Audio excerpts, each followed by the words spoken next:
In this video, we're breaking down SpongeBob's entire timeline. Let's get started. We're starting it off with the prehistoric age SpongeGar, Patar, and Squog. In the SpongeBob timeline, the earliest period shown is the prehistoric age. This era takes place approximately 100 million years ago, long before modern Bikini Bottom existed. This time period is shown in the episode Ugh from Season 3, which is also known as the Ugh Special. The episode aired on the 5th of March 2004. This episode is extremely important to SpongeBob lore because it shows the primitive ancestors of SpongeBob, Patrick, and Squidward, and reveals major discoveries like fire and cooking. The prehistoric world. 100 million years ago, the world looked very different from modern Bikini Bottom. The ocean was murky and dark. The sky was foggy. Life was just beginning to take its first steps. This was a time before modern civilization existed, when the ancestors of the main characters lived as primitive cavemen. In this prehistoric world, 3 creatures lived on a street that would one day become Conch Street. This is the same street where SpongeBob, Patrick, and Squidward live in modern times. Their homes looked similar to the houses we know today, but they were much more primitive versions. SpongeGar, who was the ancestor of SpongeBob, lived in a house that looked like a pineapple with a fern growing out of the top. Inside, it was just one large empty room. The walls had cave drawings on them showing SpongeGar jellyfishing. This proves that jellyfishing has been an activity for millions of years. There were rocks and bones on a shelf above his blanket, which he used as a bed on the floor. Next door to SpongeGar, a creature named Squog lived in a clay house shaped like a monkey head. Squog was the ancestor of Squidward. Across from them, Patar lived under a rock, just like his descendant Patrick would millions of years later. Patar was the prehistoric ancestor of Patrick. The morning routine. Every morning in prehistoric Bikini Bottom started the same way. A giant purple dinosaur fish would wake up and gurgle out a loud call. This creature served as the alarm clock for the prehistoric neighborhood. The sound waves from this dinosaur fish's call would shake everything around it. One morning, this loud sound caused a rock to fall off a shelf in SpongeGar's house. The rock landed right on his head while he was sleeping. SpongeGar woke up with a shriek, startled by the rock hitting him. But when he realized it was just a rock, he laughed. This showed that SpongeGar had the same cheerful, unbothered personality as modern SpongeBob. He picked up the rock and shoved it back on the shelf like nothing had happened. SpongeGar got ready for his day. He took his hide blanket from the floor and put it on as a pair of caveman pants. This was his clothing. He put one arm through a sleeve and walked outside, dragging a vine behind him. As he walked out, he called to his pet in the primitive language. "Banuga ready. Tabonga, Gary," SpongeGar said. His pet was a prehistoric version of Gary the snail. This dinosaur snail looked similar to the Gary we know from modern times, but much more ancient and primitive. Prehistoric Gary responded with a meow, just like the modern Gary does. This shows that Gary's meowing has remained consistent for 100 million years. SpongeGar walked prehistoric Gary on the vine like a leash. As they walked through the clearing, prehistoric Gary left behind a long trail of blue slime on the ground. This slime was sticky and covered the ground wherever prehistoric Gary moved. The slime trail went right past Squog's house. The snail slime problem. Squog looked out his window and saw the path of blue slime on his walkway. He got very angry. His face turned red and he grunted in frustration. He was about to storm outside to yell at SpongeGar and prehistoric Gary about the mess. But before going outside, Squog stopped himself. He imagined what would happen if he went outside to complain. In his imagination, he saw himself babbling angrily at prehistoric Gary. But then in the imaginary scenario, prehistoric Gary would use his eyes to smash Squog into a splattered octopus. Even in his imagination, when Squog tried to get up, prehistoric Gary just smashed him again and again, then jumped over his crushed body and slithered away. After thinking about this violent scenario, Squog decided to take a different approach. He ran over and picked up 2 clubs. He looked at both clubs, trying to decide which one to use. He chose the bigger club. The smaller club that he left behind actually started crying after being rejected. This was a humorous moment showing that even objects had feelings in the prehistoric age. Squog walked outside with his club, chuckling to himself. He had a plan. He approached SpongeGar and prehistoric Gary, who were standing in the clearing. "SpongeGar! SpongeGar! Manaka! No Tabonga Gary Puga!" Squog yelled in their primitive language. This was apparently Squog complaining about the snail slime problem. Prehistoric Gary rolled his eyes at Squog's complaint and slithered away, clearly not interested in this conflict. Squog pointed at a small pile of snail slime on the ground, then pointed to his front walkway, which was completely covered in the sticky goop. "Tabonga as a go-o sela. Tabonga do. Tabonga do," Squog demanded. He was telling SpongeGar that he needed to clean up the snail slime. SpongeGar looked confused. "Tabonga do?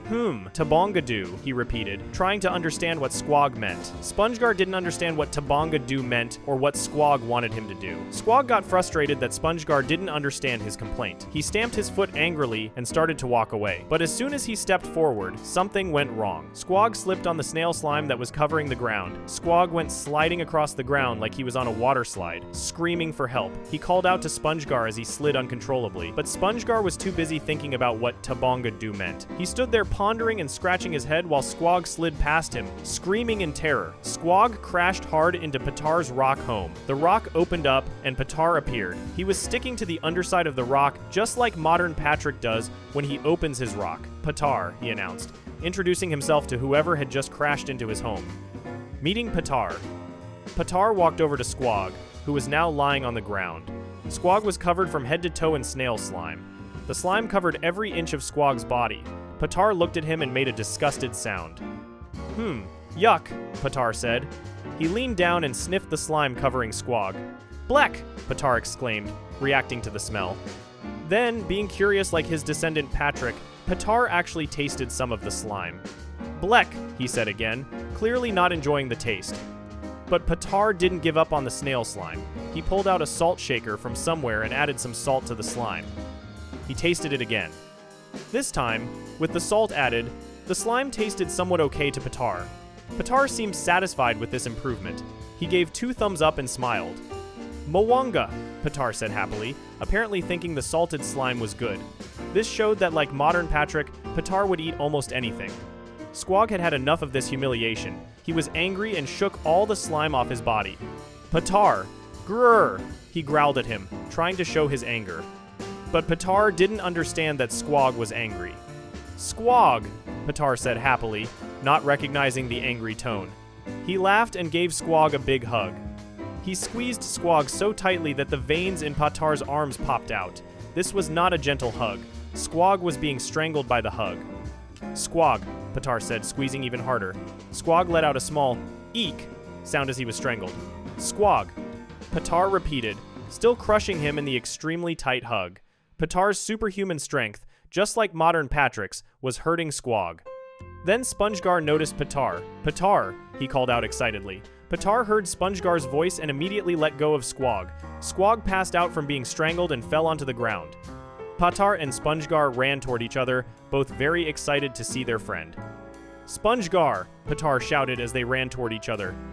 The friendship ritual. The 2 friends had a special greeting ritual that they performed when they saw each other. This ritual involved hurting themselves in various ways. SpongeGar smiled and hit himself on the head with his hand. Then Patar smiled and punched himself in the face a couple times. Not to be outdone by Patar, SpongeGar pulled out his nose and stretched it far away from his face. He let it go, causing his nose to slam back into his face like a rubber band. He screamed in pain from the impact.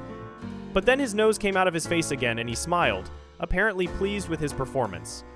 Patar then pulled his lower lip and stretched it over his entire head like a mask. His lip completely tore off from his face. He screamed from the pain, then smiled. This was Patar's way of showing friendship. SpongeGar, Patar said after completing the ritual. Patar, SpongeGar replied. Squog made a dismissive sound from where he lay unconscious on the ground.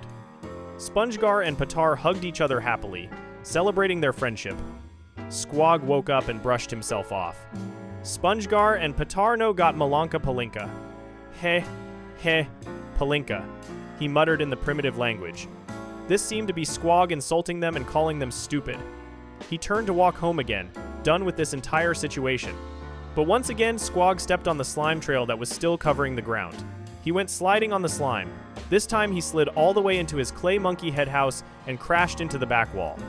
On that wall were cave paintings of hunters with arrows, and the arrows in the painting were pointing right at his exposed rear end, which was now against the wall.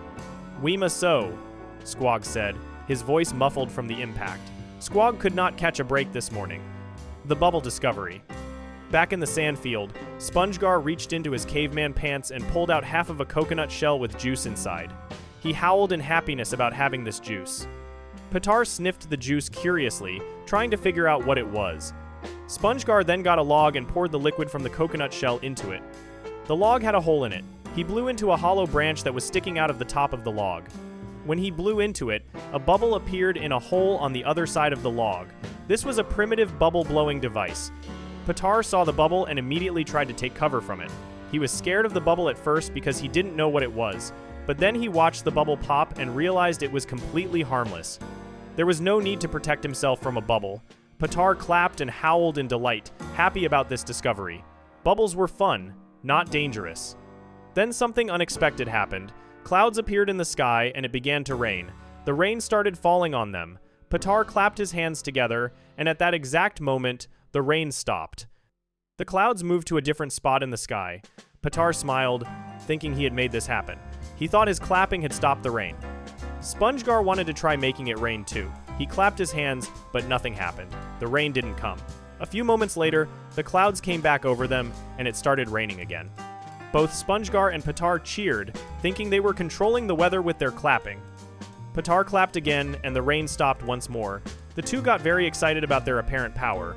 They started clapping over and over again, trying to control the rain. The rain began falling, but this time it wouldn't stop no matter how much they clapped. Then thunder boomed across the sky.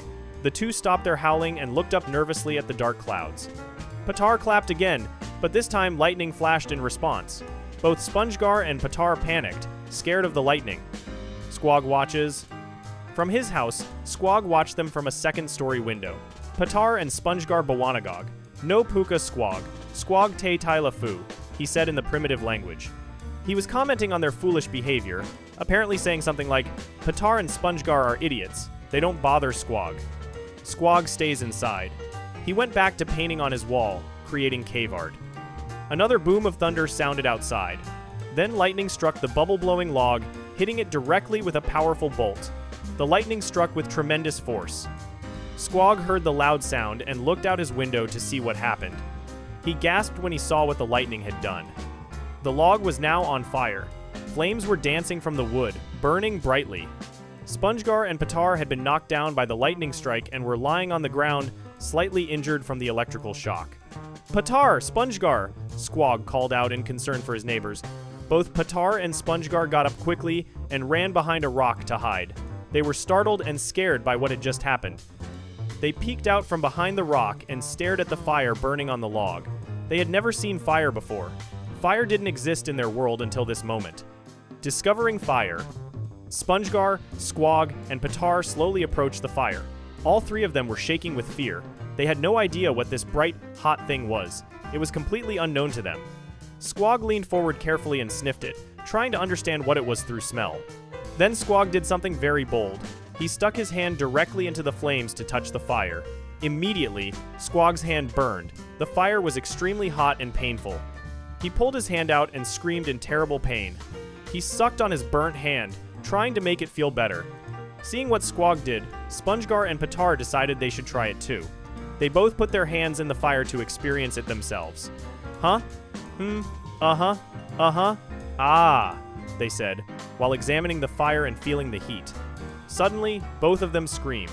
They pulled out their hands, which were now charred black from the flames. They flailed their burnt hands around in the air, trying to deal with the intense pain. Then Petar sniffed his burnt hand. He recoiled from the smell of his own burnt flesh. But then he had an idea. Petar pulled out his salt shaker and added salt to his burnt hand. He started gnawing on his own hand, eating it. Apparently with salt, even his own burnt hand tasted okay to eat. Petar growled and crawled away from SpongeGar and Squog. He thought they might try to eat his hand since he was eating it. He gnawed on his hand, trying to keep it away from them so they couldn't steal his food. SpongeGar and Squog didn't actually want to eat Petar's hand, but they were hungry from watching Petar eat. They slurped and licked their lips, showing they were hungry. The first cooking accident. SpongeGar looked around the area and spotted two plants growing nearby. Fongar, he exclaimed. This word apparently meant food or plants in their language. As SpongeGar ran over to get the plants, Squog called him Manga, which seemed to be an insult meaning something like idiot or stupid. SpongeGar picked up the two plants and started walking back toward the others, but as he walked, he tripped over something on the ground. The two plants flew out of his hands and landed directly in the fire that was burning on the log. SpongeGar, Squog yelled in frustration. Squog was furious that SpongeGar had wasted their food. He started speaking angry gibberish at SpongeGar, scolding him for being so clumsy and throwing the plants into the fire. Squog went on a long rant in the primitive language, yelling at SpongeGar for several seconds. When Squog finished his angry rant, he turned around. He saw that Petar was putting salt on his burnt hand again, getting ready to take another bite. But this time, Petar reached for Squog's hand instead of his own. Petar was going to eat Squog's hand. Before Petar could bite him, Squog smashed Petar on the head with a stick. Patar Chonga! Squog yelled at him. This was apparently Squog telling Patar to stop trying to eat his hand. Patar crawled away, disappointed that he couldn't eat Squog's hand. Inventing cooking. Meanwhile, SpongeGar stood there staring at various objects. He looked at Squog's stick, then he looked at the two plants burning in the fire, then back at the stick, then at the plants again. He looked back and forth between these two things. He looked faster and faster between the stick and the burning plants. Mystical music played in the background as SpongeGar's primitive brain started to make a connection. His mind was working, trying to understand something important. Suddenly, SpongeGar's eyes lit up. He had an idea. A brilliant idea. Aha! Squog! Squog! SpongeGar said excitedly. He motioned toward the stick in Squog's hand. Tuka SpongeGar? SpongeGar asked, apparently asking if he could have the stick. Squog nodded happily, thinking he understood what SpongeGar wanted. He took his stick and hit SpongeGar on the head with it, thinking that's what SpongeGar was asking for.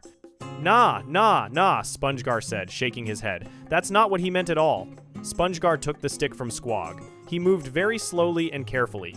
He impaled one of the burning plants with the stick. He pulled the plant out of the fire on the stick, so the cooked plant was now on the end of the stick like food on a skewer. SpongeGar sniffed the cooked plant. It smelled different from raw plants. Then he took a bite and ate it. The moment the cooked plant touched his tongue, SpongeGar realized something amazing. Immediately, SpongeGar started jumping up and down in delight, hooting loudly. The cooked plant tasted absolutely delicious. Cooking the plant in fire made it taste much better than eating it raw. Squog watched SpongeGar jumping around excitedly. Then SpongeGar offered the other cooked plant to Squog. Squog took it hesitantly, not sure what to expect. He ate it. Yuma, Squog said. The cooked plant tasted good. It was delicious. He started hooting and jumping up and down just like SpongeGar had done, celebrating this discovery. SpongeGar watched him jump around in joy. Then Squog and SpongeGar shook hands, bonding over this amazing discovery. Taila-foo, SpongeGar, Taila-foo, Squog said. This seemed to mean something like good job or well done in their language. Squog was praising SpongeGar for this invention. This was a major moment in the history of prehistoric Bikini Bottom. SpongeGar had just invented cooking. He had discovered that food tastes better when you heat it over fire. This was one of the most important discoveries in all of civilization. The Great Feast.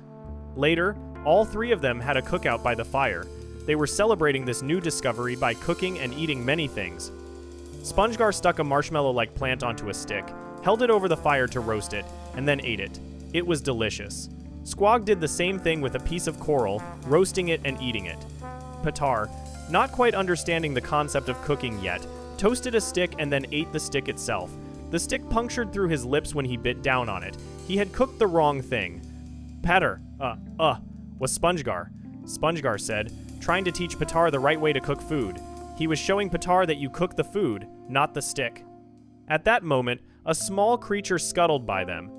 It was Mr. Crab's prehistoric ancestor. This primitive crab walked past them while chanting, "Money, money, ooga booga, money, money, money, money, money, ooga boo." Even 100 million years ago, the crab's family was obsessed with money. SpongeGar stomped on the prehistoric crab, stopping it in its tracks. SpongeGar took Patar's stick and impaled the prehistoric crabs on it. Patar took the stick with the crab on it, put it in the fire to cook, and then ate it. The cooked crab was delicious. He let out a loud burp after eating. The three of them jumped up and down, hooting and hollering in celebration. They had discovered fire. They had discovered cooking. This was a major advancement for their primitive society. This discovery would change everything about how they lived. The endless eating. But they would soon learn that having something valuable can lead to conflict. After eating the crab, SpongeGar, Patar, and Squog continued their feast. They ran around finding different things to cook and eat. They were excited about cooking and wanted to try cooking everything they could find. SpongeGar found some long grass. He impaled it on a stick, toasted it in the fire, and ate it. Squog found some primitive flowers and leaves. He toasted them on a stick and took a bite. Potter took off his loincloth, toasted that, and ate his own clothing. He burped up a charred piece of the loincloth, wiped his mouth with it, and then ate that piece too. The three continued finding things to eat. SpongeGar twirled up some vines on his stick like spaghetti, toasted them over the fire, and slurped them up. Squog put some rocks in a pan and toasted them in the fire. The rocks popped and became popcorn, and he ate some of the popcorn rocks. Patar lifted up a rock and found a bunch of prehistoric crabs underneath it. They were all yelling, "Money!" like the first one had been. Patar drooled at the sight of all that food just sitting there. SpongeGar even drew a circle in the sand with his finger. He impaled the circle of sand on a stick and lifted it up. It became a sand Krabby Patty. He toasted it in the fire and ate it. This showed that even 100 million years ago, the concept of a Krabby Patty existed in some form. The three of them ate and ate and ate. They chewed vigorously on everything they cooked. They burped from eating so much. Bolapa, Squog said, apparently meaning he was full and couldn't eat anymore. But they kept eating anyway. Over and over and over again, they would run off, find something, toast it in the fire, and eat it. They did this so many times that eventually they all collapsed on the ground. They were much fatter than before from eating so much food. They were completely satisfied and stuffed with food. They all yawned, tired from all the eating. Slowly, they got up from the ground, going home. It was time to say goodbye and go home to their houses. The sun was setting and it was getting late. Ganoga, Patar. Ganoga, SpongeGar, Squog said. This apparently meant good night in their language. Ganoga, Squog. Ganoga, SpongeGar, Patar replied, saying good night to both of them. Ganoga, Squog. Ganoga, Patar, SpongeGar said, wishing them both good night. The three started walking back to their houses, ready to sleep after a long day. But then they all stopped at the same time. They turned and looked at the fire that was still burning on the log. Each of them realized something at the same moment. They all wanted to keep the fire at their own house, but there was only one fire, and three of them wanted it. Squog ran over and picked up the burning log. No, Squog, fwee fwee. SpongeGar, fwee fwee, SpongeGar yelled. The word fwee fwee clearly meant fire in their primitive language. SpongeGar was saying that the fire belonged to him, not Squog. SpongeGar Faganda, Squog shouted back, calling SpongeGar an insulting name. SpongeGar shoved Squog in anger. Squog was shocked. He had never been shoved by SpongeGar before. This was completely unexpected. Squog set the log down on the ground and shoved SpongeGar back for revenge. SpongeGar shoved Squog again. Squog whacked him with his club. SpongeGar hit Squog with his own club. The two continued to whack each other with clubs over and over, fighting violently. Fighting over fire. While SpongeGar and Squog were fighting, Patar quietly retrieved the fire from the ground. Neither of them noticed. Patar hooted excitedly as he ran back to his rock with the burning log. Patar looked behind him to see if Squog and SpongeGar had noticed he took the fire. When Patar turned back around, he was shocked. SpongeGar and Squog were standing directly in front of him, blocking his path. Patar! They both yelled at the same time. They were angry that Patar had stolen the fire while they were fighting. Patar screamed in fear. He threw the burning log high into the air to get rid of it. The log went up into the air and stayed there for a moment. Squog was about to catch it when SpongeGar jumped on Squog's head and caught the log instead. Grrr! Squog growled angrily at SpongeGar. SpongeGar ran off with the log, trying to escape. But then Patar took it from him. Then Squog grabbed it from Patar. Then SpongeGar accidentally grabbed Squog instead of the log. He chuckled nervously when Squog gave him an angry look. Patar took the log from Squog. Then Squog took it again while swinging on a vine through the air. Squog swung forward and smashed face first into a tree. His unconscious body slid from the tree trunk down to the ground. While Squog was knocked out, SpongeGar grabbed the fire, but he fell into a trap that Patar had made. The trap caught SpongeGar and he dropped the log. Patar grabbed the fire while it was floating in the air. Then Patar screamed in fear when he saw a picture of a scary monster held up by Squog, who had apparently recovered from hitting the tree. Dumbo Patar, fwee fwee Squog, Squog said, calling Patar dumb and claiming the fire belonged to him. He picked up the log and ran back to his house. He searched for the key in his pocket to unlock his door. He got the key out, but then he realized the log was gone. Someone had taken it while he was getting his key. Aha! Huh! Grrr! Squog grunted in anger. He saw SpongeGar running away with the fire in the distance. But SpongeGar fell victim to another one of Patar's traps and dropped the log. Patar grabbed it and ran off happily. Patar! Bawana! Patar! Bawana! SpongeGar yelled, trying to catch him. But the vine he was swinging on snapped, causing SpongeGar to fall to the ground. Patar fwee fwee! Patar shouted victoriously, claiming the fire was his. but Squog stuck out his 4 tentacles, causing Patar to trip over them. The log flew off into the air. Squog chuckled and ran after the log as it rolled away on the ground. Patar got up and joined the chase. SpongeGar joined the chase too. "Fwee fwee Squog, fwee fwee Squog!" Squog yelled as he chased the rolling log. "Patar fwee fwee!" Patar shouted. "SpongeGar fwee fwee!" SpongeGar called out. Each of them was claiming the fire belonged to them. The 3 chased the rolling log up a cliff, but at the top of the cliff, the log rolled back down toward them. Now it was chasing them instead. "Fwee fwee go bonga!" All 3 screamed, running away from the fire that was rolling toward them. They tripped over a vine and the burning log rolled right over all 3 of them, but they got up and continued chasing it anyway. When the log finally stopped rolling, they all grabbed onto it and tugged. "SpongeGar fwee fwee!" SpongeGar yelled, pulling on one end. "Squog fwee fwee!" Squog shouted, pulling on another part. "Patar fwee fwee!" Patar hollered, pulling as well. They all tugged on the fire, fighting over who would get to keep it. The fire goes out. But then something happened that ended the argument. Rain clouds appeared in the sky, and it started raining. The rain poured down on the fire. The flames were extinguished by the water. The fire went out completely. There was no more fire to fight over. The 3 of them sat on the ground, disappointed and defeated. "Patar?" SpongeGar said sadly. "SpongeGar?" Patar responded, equally sad. "Oh, Patar." SpongeGar said, "Oh, SpongeGar." Patar replied. SpongeGar and Patar hugged each other and started crying. They were very sad that the fire was gone. All their fighting had been for nothing. Squog was angry about the whole situation. "Sutaka Jakasa!" he yelled, pulling out his club and waving it at the sky. He was yelling at the clouds for raining and putting out their fire. But at that exact moment, lightning struck Squog directly. He fell to the ground, completely charred black from the lightning strike. His body was smoking. In a weak voice, he could only say, "Tabanga do." But SpongeGar and Patar found a solution to their problem. Since Squog was charred and smoking from the lightning strike, they used his body as a heat source. SpongeGar and Patar roasted marshmallows over Squog's smoking body, using him like a campfire. The importance of Ugh to SpongeBob lore. The episode Ugh is extremely important to the SpongeBob timeline because it establishes the prehistoric origins of the main characters. It shows that 100 million years ago, the ancestors of SpongeBob, Patrick, and Squidward lived in the same location that would become modern Bikini Bottom. Several key facts are established. First, SpongeGar, Patar, and Squog lived on what would become Conch Street. Their houses were primitive versions of the modern houses. Second, prehistoric Gary existed and had the same meow as modern Gary. Third, jellyfishing existed in prehistoric times, as shown by the cave drawings in SpongeGar's house. Fourth, and most importantly, SpongeGar invented cooking. He discovered that food tastes better when heated over fire. This was a major advancement in civilization.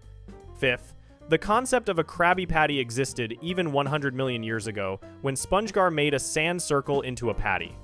Sixth, the ancestors had the same personalities as their descendants. SpongeGar was cheerful and optimistic like SpongeBob. Patar was simple-minded and would eat anything like Patrick. Squog was grumpy and easily annoyed like Squidward. Seventh, the Krabs family's obsession with money goes back 100 million years, as shown by the prehistoric crabs chanting, "Money." The episode shows that the fundamental traits and relationships of the characters have existed for millions of years, connecting the prehistoric past to the modern present in the SpongeBob timeline. Before we move on, make sure to subscribe if you're enjoying this breakdown. Moving on, we have medieval times, dunces, and dragons. In the timeline of SpongeBob's universe, there exists a medieval period that took place in Bikini Bottomshire during the 12th century. This era is revealed in the episode Dunces and Dragons from Season 4, which aired on the 20th of February 2006. This episode is incredibly important to SpongeBob lore because it shows us that Bikini Bottom has existed for hundreds of years and the ancestors of our favorite characters lived during medieval times. How SpongeBob and Patrick got to medieval times. The story begins in the present day. SpongeBob and Patrick were excited to watch a jousting tournament at a restaurant called Medieval Moments. This was a themed restaurant where people could eat food and watch knights pretend to fight in medieval-style competitions. It was supposed to be just entertainment, just for fun. When they arrived at Medieval Moments, SpongeBob and Patrick were trying to talk in old-fashioned medieval language. They were giggling and having a good time. Inside the castle restaurant, Patrick was eating mutton, which is meat from a sheep. He said it was mutton-tastic, meaning he really enjoyed it. The medieval king, who was actually just an actor working at the restaurant, asked for 2 volunteers from the audience to participate in the royal joust. SpongeBob and Patrick both raised their hands enthusiastically, shouting and begging to be picked. The king selected them as the lucky contestants. SpongeBob thought they would just be watching the joust up close. But he was wrong. A worker told them they wouldn't be watching the joust, they would actually be in the joust. This meant they had to ride seahorses and try to knock each other off with lances. Neither SpongeBob nor Patrick knew how to ride a seahorse. SpongeBob asked his seahorse if it was gentle on beginners, but the seahorse was not gentle at all. The crowd started shouting for them to fight. SpongeBob accidentally hit Patrick with his lance so hard that Patrick flew completely out of the stadium. Then SpongeBob's seahorse threw him out of the stadium too. But something magical and unexpected happened. As they flew through the air, SpongeBob and Patrick didn't just land outside the restaurant. They traveled backward through time. They landed in actual medieval times, in the real medieval version of Bikini Bottom called Bikini Bottomshire. This time-traveling event is significant because it shows that in SpongeBob's universe, time travel is possible. SpongeBob and Patrick didn't use a time machine or any technology. They simply got thrown so hard from the seahorses that they somehow broke through time itself and ended up in the past. Arriving in real medieval times, when Patrick landed, he thought everything was over. He said he was glad it was finished. But then SpongeBob landed right on top of him. They looked around and saw cavalry soldiers on horses riding toward them. SpongeBob still thought these were employees from the Medieval Moments restaurant coming to help them. He didn't realize yet that they had actually traveled to real medieval times. But these were not actors. These were real medieval soldiers. The horsemen accused them of witchcraft. In medieval times, people believed in magic and witches. The soldiers said that SpongeBob and Patrick committed witchcraft by falling from the sky. Falling from the sky was not normal, so the soldiers thought they must be witches or demons. SpongeBob touched the sharp point of a spear and complimented them on their authenticity, thinking it was all still part of the show. He greeted them as fellow knights. But the horsemen yelled at him to be silent and sliced SpongeBob's helmet in half with a real sword. This is when SpongeBob started to realize that maybe this wasn't just acting anymore. The soldiers arrested SpongeBob and Patrick and threw them into a dungeon. A dungeon master locked them in and laughed evilly, telling them they would spend many nights in that cell. Meeting Squidly in the dungeon. Inside the dungeon, SpongeBob still thought the props were very convincing. Then they heard someone playing a clarinet badly. They looked and saw a creature who looked exactly like Squidward, but dressed in medieval clothing. This was Squidly Tentacles, who is Squidward's ancestor from medieval times. Squidly was frustrated with his clarinet playing. He said that if he never learned to play well, his great-great-great-great-great-great-great-grandson would be cursed tenfold. This is a funny reference to the fact that modern-day Squidward also plays clarinet badly and is always miserable. According to this joke, Squidward's bad luck and misery were actually caused by a curse from his ancestor Squidly. SpongeBob called out to him, thinking he was Squidward, but Squidly was confused and asked if SpongeBob was talking to him. SpongeBob laughed, thinking Squidly was pretending. But Squidly insisted he was not the person SpongeBob thought he was. He introduced himself as Squidly, the king's royal fool. A fool was a job in medieval times. The fool's job was to entertain the king by telling jokes, singing songs, and making people laugh.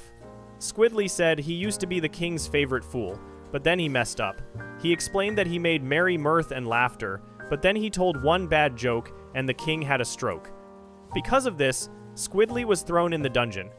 Patrick's stomach rumbled. He was hungry and wanted some mutton. Squidly told him not to hold his breath, waiting for food. He said they would be lucky if they got fed again by the 12th century. This was Squidly's way of saying they might never get fed, but it also confirmed to the audience that they were actually in the 12th century, around the year 1100 to 1199. The evil wizard and his dragon. SpongeBob still thought this was all just very serious role-playing from the Medieval Moments restaurant. Then they heard a loud explosion outside. Patrick asked what it was. Squidly explained through another song that the evil wizard's dragon had arrived and was attacking the kingdom. Squidly sang about how the dragon would torch everything in the valley, including hospitals, schools, retirement homes, and even the old bowling alley. One citizen watching from outside screamed that not the bowling alley should be destroyed, but the dragon zapped the bowling alley into dust anyway. The citizen started crying. This detail about the bowling alley is important to SpongeBob lore. It confirms that in the medieval era, Bikini Bottomshire had the same types of places that modern Bikini Bottom has. They had hospitals, schools, retirement homes, and bowling alleys. This shows that even in medieval times, the society was quite advanced and organized, similar to how Bikini Bottom is in modern times. After seeing the dragon attack, SpongeBob finally understood. Knights, jesters, dragons, medieval bowling alleys, 12th century. Don't you see, Patrick? We really are in medieval times, SpongeBob exclaimed. But Patrick, being Patrick, completely missed the importance of this realization. "Oh no, I think I left the water running at home," Patrick said, worried about his house in modern times. Meeting King Krabs. The Dungeon Master came to get SpongeBob and Patrick. He said the king wanted a word with them. Patrick was happy about this, but SpongeBob insisted they wouldn't leave without Squidly. The Dungeon Master asked why he should take Squidly too. SpongeBob made up a quick lie. He said that Squidly had thought of some brilliant songs for the king and the king just had to hear them. Squidly agreed and started to play his clarinet. But SpongeBob quickly stopped him, suggesting maybe Squidly should wait for the king to hear that music. The three of them were brought before King Krabs. This character is the medieval ancestor of Mr. Krabs from modern Bikini Bottom. King Krabs looked very similar to Mr. Krabs, but he wore a crown and royal robes. He was crying and upset. "Oh, woe is me, woe is me, woe is me, what to do, what to do," King Krabs said, very distressed. His daughter, Princess Pearl, asked what he was upset about. Pearl in medieval times was the same as modern Pearl. She was Mr. Krabs' daughter, and she was a whale. King Krabs explained that the wretched wizard Planktonomer had dragons that destroyed half his kingdom. Soon there would be no citizens left to tax. None of his best knights had been able to defeat the wizard. As King Krabs got more upset, he had a stroke. Pearl reminded him to watch his blood pressure. She warned him he wouldn't want another leech treatment. A leech appeared and meowed. In medieval times, doctors actually used leeches to suck blood from patients, thinking this would cure various illnesses. The prophecy. When SpongeBob saw King Krabs, he called out happily, recognizing him as Mr. Krabs. But King Krabs was furious. He yelled at SpongeBob for barking at him in that disrespectful tone. King Krabs said he was the feared ruler of the kingdom and must be addressed properly. King Krabs was also angry that the guards brought Squidly back into the throne room. He called Squidly a fool. Squidly asked if he could sing a song that would answer all the king's questions. King Krabs agreed but warned this was Squidly's last chance. Squidly sang a song, but it was not a good song for his situation. He sang about how the king was the greatest at everything, but then the song turned insulting. He sang about how it was all the king's fault that the dragon burned down the city. He sang that the king was bad and should hang his head in shame. SpongeBob and Patrick, not understanding the danger, started singing along with Squidly.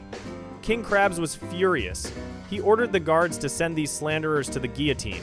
A guillotine was shown cutting a pineapple in half. A guillotine is a device with a sharp blade that drops down to cut off someone's head. This was a real method of execution used in history. SpongeBob tried to explain that they didn't understand, that they weren't from this time. King Krabs accused them of being witches sent by Planktonomer to destroy him. SpongeBob said they were time travelers. King Krabs got even angrier. SpongeBob asked Patrick to help explain, but Patrick said he didn't think there was anything he could add. King Krabs was done playing around. He gave the signal for their heads to be cut off. But then Princess Pearl stopped him. She asked if he had forgotten about the prophecy. "What prophecy?" King Krabs asked. Pearl pointed above his head. There was a prophecy written on the wall right above the throne. King Krabs asked how long that had been there. Pearl said the story tells of two brave knights who fall from the sky. These knights would be sent by the king to rid the town of the evil dragon controlled by the one-eyed wizard. Pearl explained that SpongeBob and Patrick were the ones from the prophecy. They had fallen from the sky, just like the prophecy said. They were meant to rescue the kingdom. This prophecy is an important piece of SpongeBob lore. It suggests that SpongeBob and Patrick's time travel to medieval times was not random. It was destined to happen. The prophecy knew hundreds of years in advance that two heroes would fall from the sky and save the kingdom. This means their journey through time was meant to be. The dragon attacks. Just as they were discussing the prophecy, the evil dragon burst through the wall of the throne room. King Krabs yelled at the dragon for defiling his house. The dragon zapped King Krabs with magic and grabbed Princess Pearl. "Princess Pearl!" King Krabs shouted. He said he was coming to save her and told the dragon to prepare to meet its maker, but the dragon simply flicked King Krabs away with one claw. At that moment, SpongeBob and Patrick were at the guillotine, about to have their heads cut off. SpongeBob said he guessed this was it. Patrick agreed. They both started crying, saying they would miss each other. But then King Krabs came flying through the air, screaming. He crashed into the guillotine, breaking it and accidentally saving SpongeBob from being executed. The dragon took Pearl away and flew off. "Oh, Daddy, help!" Pearl cried as she was carried away. King Krabs cried and asked if no one could stop this madness. Then sunlight shone down on SpongeBob and Patrick, making them look heroic. King Krabs suddenly realized they were the chosen ones from the prophecy. He kissed their feet and apologized to them. He called them the most noble and valued warriors. "I guess this is what you call the royal treatment," Patrick said. King Krabs explained that they must go on a perilous journey to the evil wizard's castle. He said no one had ever escaped from that castle alive. SpongeBob was surprised they were going on such a dangerous journey. King Krabs said of course they were the chosen ones. Then King Krabs found another lost piece of the prophecy. SpongeBob asked if it contained more praise for their heroic stature, but King Krabs said actually, it said he was supposed to kick them out of the castle. SpongeBob said they didn't need to be told twice. Being manly knights, they would kick themselves out. SpongeBob kicked himself out of the castle, and Patrick did the same. Squidly started playing his clarinet again. The king decided that Squidly should go with SpongeBob and Patrick. They could use the entertainment on their journey. The journey begins.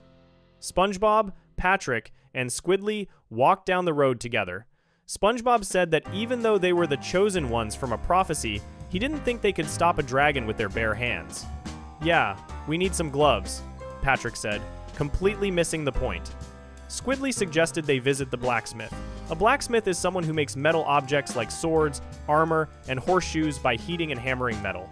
They entered the blacksmith's shop. SpongeBob tried to speak in an old-fashioned way to the blacksmith, calling him Iron Man and saying he was Sir SpongeBob of Bikini Bottom. But before he could finish, the blacksmith grabbed SpongeBob with his tongs. The blacksmith yelled that he already told them he would have the rent when he had it. He thought SpongeBob was there to collect rent money. SpongeBob quickly explained they just wanted to buy some armor. The blacksmith immediately calmed down and said he had just the thing for them. Patrick found a helmet and put it on over the helmet he was already wearing. SpongeBob came out wearing special armor. He was standing on tall metal legs and wearing a big protective helmet. Patrick said SpongeBob looked incredible. The blacksmith presented the final piece, a sword. He said it was hand-forged from anodized dragon skin and was truly a weapon worthy of a knight of SpongeBob's stature. But when SpongeBob tried to hold it, he struggled with the weight. The sword was too heavy. SpongeBob dropped it, and the sword pierced through the blacksmith's chest. The blacksmith just laughed and said that would need some stitches. He searched through a chest of weapons for something lighter. Unfortunately, all he had in the way of light weaponry was a jellyfish net. He gave the net to SpongeBob. SpongeBob was happy with this. In modern Bikini Bottom, SpongeBob loves jellyfishing and is an expert with a jellyfish net. So this was actually the perfect weapon for him. Planktonomore the evil wizard. Later, SpongeBob, Patrick, and Squidly were walking toward the castle of Lord Planktonamer. This character is the medieval ancestor of Plankton from modern Bikini Bottom. Just like modern Plankton, Planktonomore was very small and very evil. He wanted to take over the kingdom. Squidly said they had a long journey ahead of them. SpongeBob pulled out a brown bag from his pocket. He said it was a good thing he packed them a lunch of delicious Krabby Patties. He had somehow brought Krabby Patties from modern times with him. This detail is important because it shows that Krabby Patties existed in modern times, and SpongeBob brought them to the past.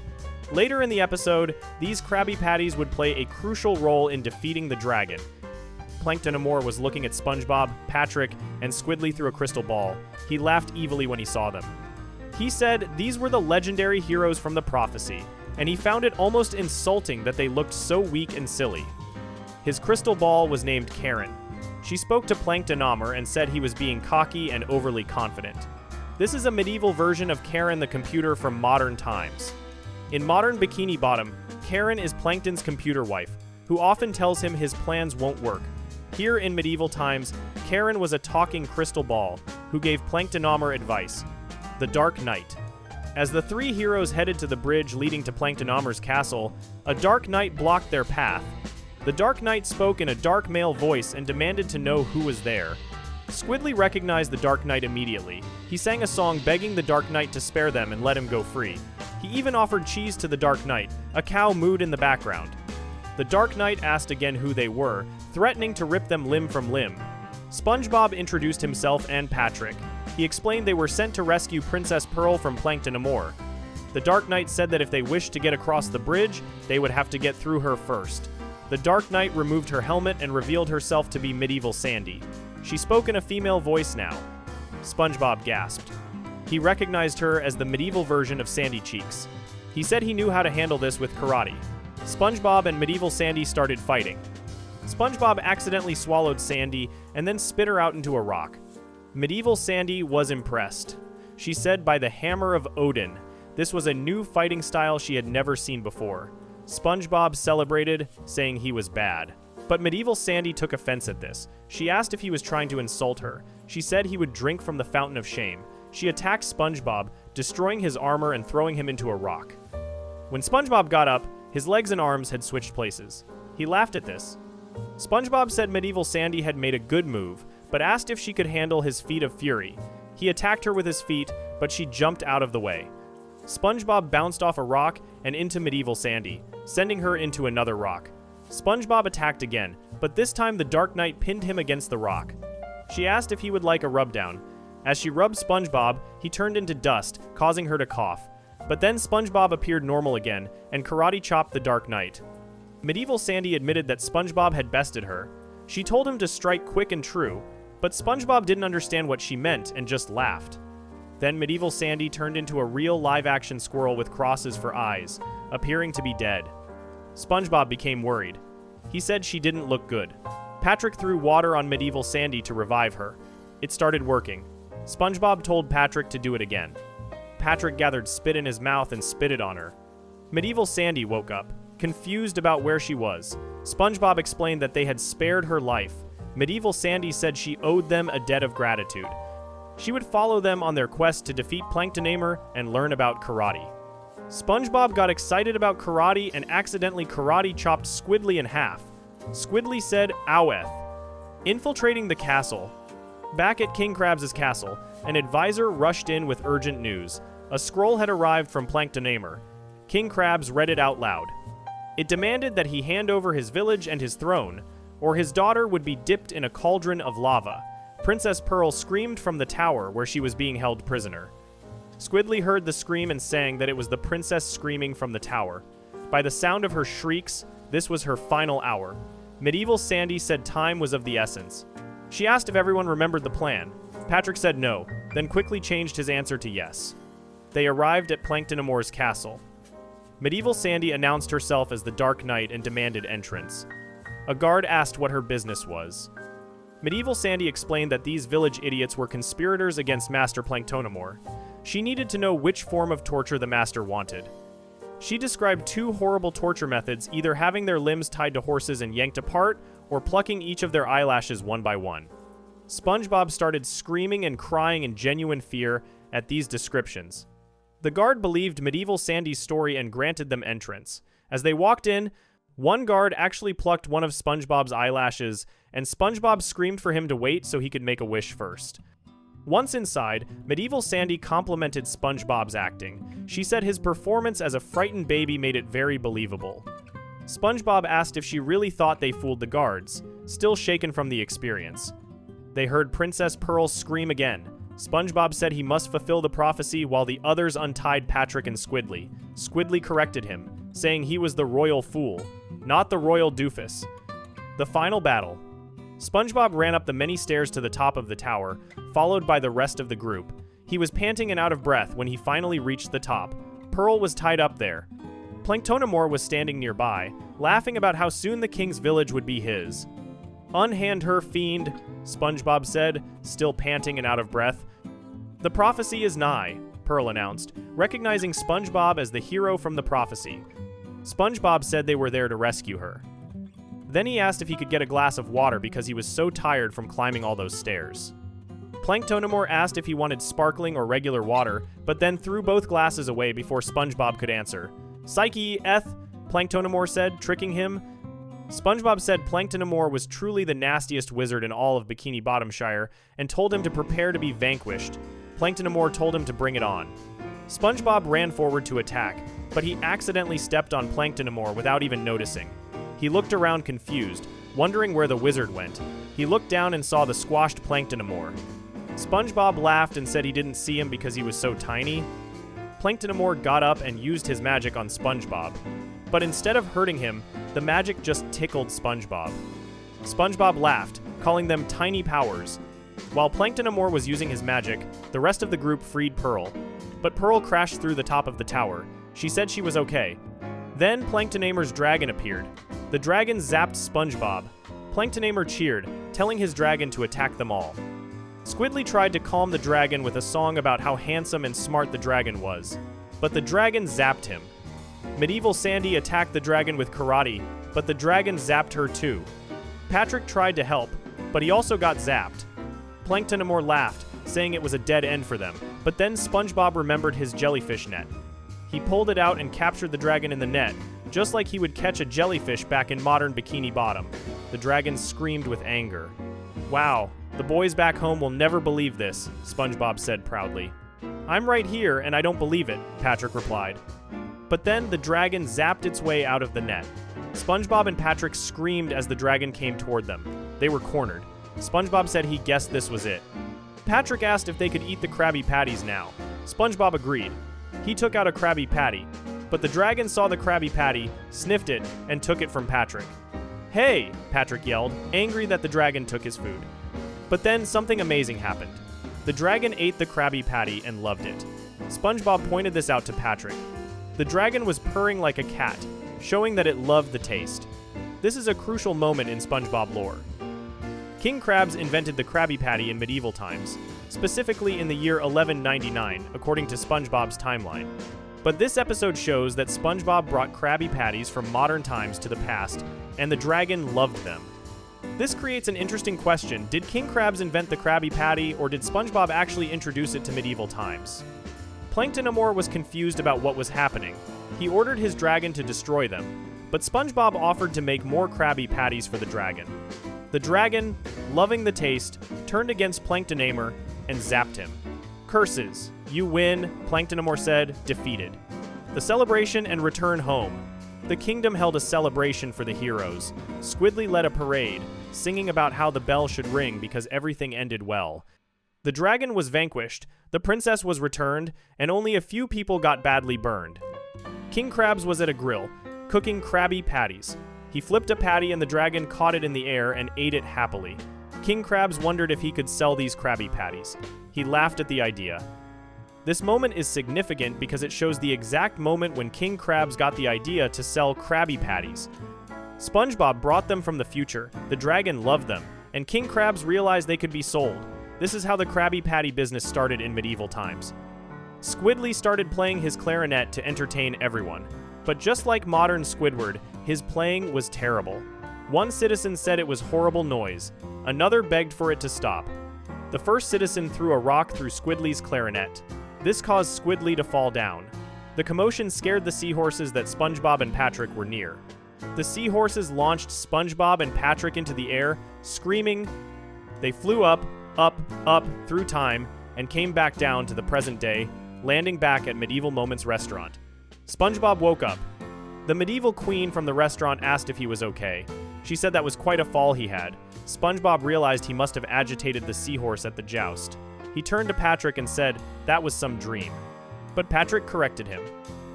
"Try telling that to Squidly," Patrick said. He had squished Squidly into an accordion shape, and Squidly's clarinet was broken. This ending reveals something important. Squidly somehow came back to the present with them. This means the time travel was real. It wasn't just a dream. SpongeBob and Patrick really did travel to medieval times, meet their friends' ancestors, save Princess Pearl, defeat Planktonamore's dragon, and accidentally introduce Krabby Patties to the past. The Dunces and Dragons episode is one of the most important episodes for SpongeBob's timeline because it establishes that Bikini Bottom existed in medieval times as Bikini Bottomshire. The ancestors of Mr. Krabs, Plankton, Squidward, Sandy, and Pearl all lived during this time. King Krabs ruled the kingdom. Planktonomore was an evil wizard, Squidly was the royal fool, Medieval Sandy was the dark knight, and Princess Pearl needed rescuing. The episode also shows that time travel is possible in SpongeBob's universe and that events can be prophesied hundreds of years in advance. Most importantly, it suggests that SpongeBob himself may have played a role in introducing the Krabby Patty to the past, creating a time loop where the Krabby Patty's invention is connected to SpongeBob bringing them from the future. Before we move on, make sure to subscribe if you're enjoying this breakdown. Moving on to the Wild West, Pest of the West. In SpongeBob's timeline, there was a period in the 1800s when Bikini Bottom was known by a different name. It was called Deadeye Gulch, and it was a Wild West town. This era is revealed in the episode Pest of the West from Season 5, which aired on the 11th of April 2008. This episode is important to SpongeBob lore because it shows that SpongeBob had a famous ancestor who lived during the Old West days and saved the entire town from a villain. SpongeBob discovers his famous relative. The episode begins in modern-day Bikini Bottom at the Krusty Krab. SpongeBob was walking backward, and making beeping sounds. He delivered a Krabby Patty to a customer. The customer asked if SpongeBob always served food this way. SpongeBob said yes, with a smile. Then Patrick walked in, pretending to ride a horse. He was shouting about mollusks coming. He rode around the Krusty Krab, yelling that the mollusks were coming over and over again. SpongeBob got worried and asked if mollusks were really coming. Patrick explained that he was only pretending to be his famous great-great-great-uncle, Patrick Revere.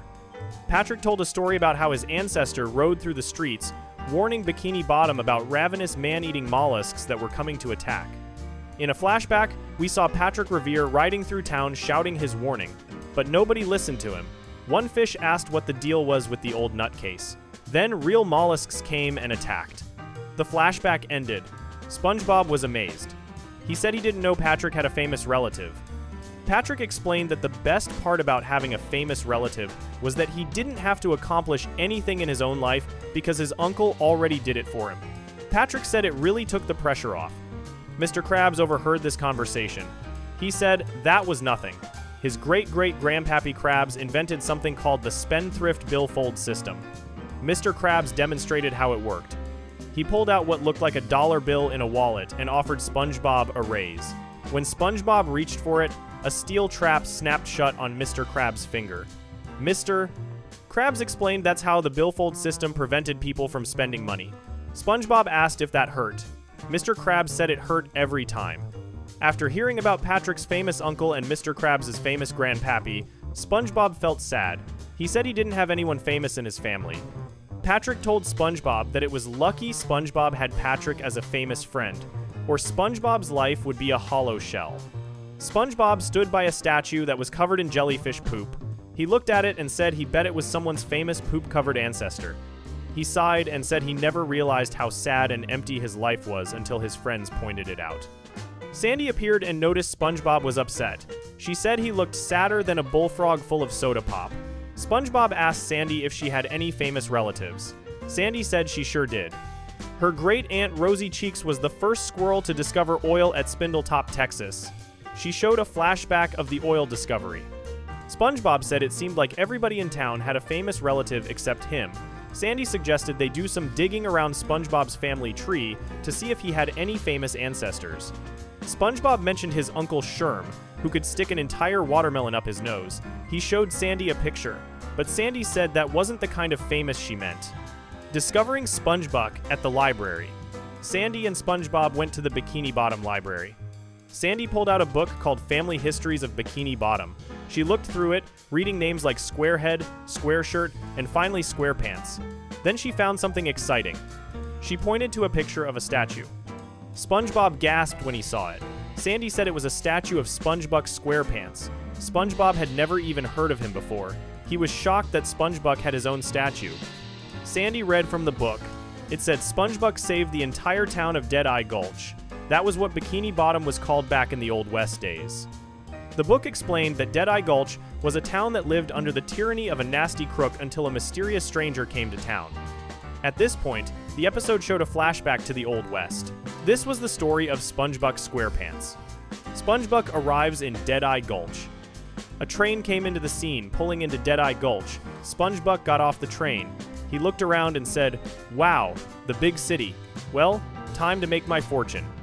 SpongeBob walked through the town, amazed by everything he saw. He said the place was big and fancy.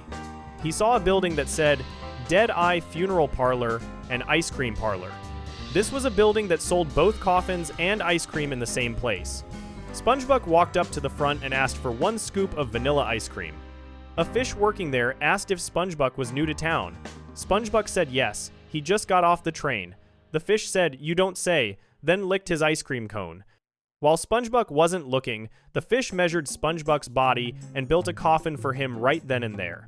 This was the fish's way of saying he expected SpongeBob to die soon. SpongeBob noticed some people looking at him strangely. He kept walking and heard music coming from a building called the Krusty Cantina. This was the Old West version of the Krusty Krab. SpongeBob was wearing a bell that rang as he walked. When he entered the Krusty Cantina, everyone stopped what they were doing and stared at him. "Howdy do, y'all," SpongeBob said cheerfully. Inside the Krusty Cantina was Hopalong Squidward Tentacles, who was the Old West ancestor of Squidward. He said sarcastically, "Great, another hayseed," meaning another country person. The owner of the Krusty Cantina was Pappy Krabs, the ancestor of Mr. Krabs. Pappy Krabs whispered to charge SpongeBob double for his drinks. SpongeBob sat down at the bar and asked if the stool was taken. A fish sitting next to him made a joke, saying yes, some fancy dude just sat in it. SpongeBob didn't understand the joke and just smiled. Hopalong asked what SpongeBob wanted to drink. SpongeBob asked for a shot of milk. Hopalong was surprised and asked, "Milk?" SpongeBob clarified that he wanted 2% milk. Hopalong asked if SpongeBob could handle it. SpongeBob said he drank milk every day and made a joke about a tapeworm. He drank the milk, but it spilled everywhere and he fell off the stool. He said smooth, as if the milk was very strong like alcohol. Pappy Krabs asked what brought SpongeBob to Deadeye Gulch. SpongeBob said his name was SpongeBob and that he left home to make his way in the big city. He was there for a job. He held up a paper that said, "Sheriff Wanted." Pappy Krabs was excited. He said SpongeBob was hired and immediately gave him a sheriff's badge. He announced to everyone that they had a new sheriff. Everyone cheered. But SpongeBob was confused. He said he wasn't there for the sheriff job. He was there for the fry cook job. He pointed to a different part of the paper that said, "Fry Cook Wanted. Low pay, no benefits." SpongeBob explained that back home, he was known for his Rootin' Tootin' Never Putin' chili. He said it was the spiciest chili west of the Old West farm. Pappy Krabs tried the chili and immediately spit it out. He told SpongeBob that his chili tasted terrible. SpongeBob asked if it was terrible in a good way. Pappy Krabs said no, it was terrible in a terrible way. But Pappy Krabs said they already gave SpongeBob the badge. He made up a rule, saying the law of the West says no takebacks. Hopalong questioned when that became a law, but Pappy Krabs shushed him. So SpongeBob was now the new sheriff whether he wanted to be or not. SpongeBob asked what happened to the old sheriff. Pappy Krabs said he was at Boot Hill. Boot Hill was a cemetery. SpongeBob gasped and asked why the old sheriff was at the cemetery.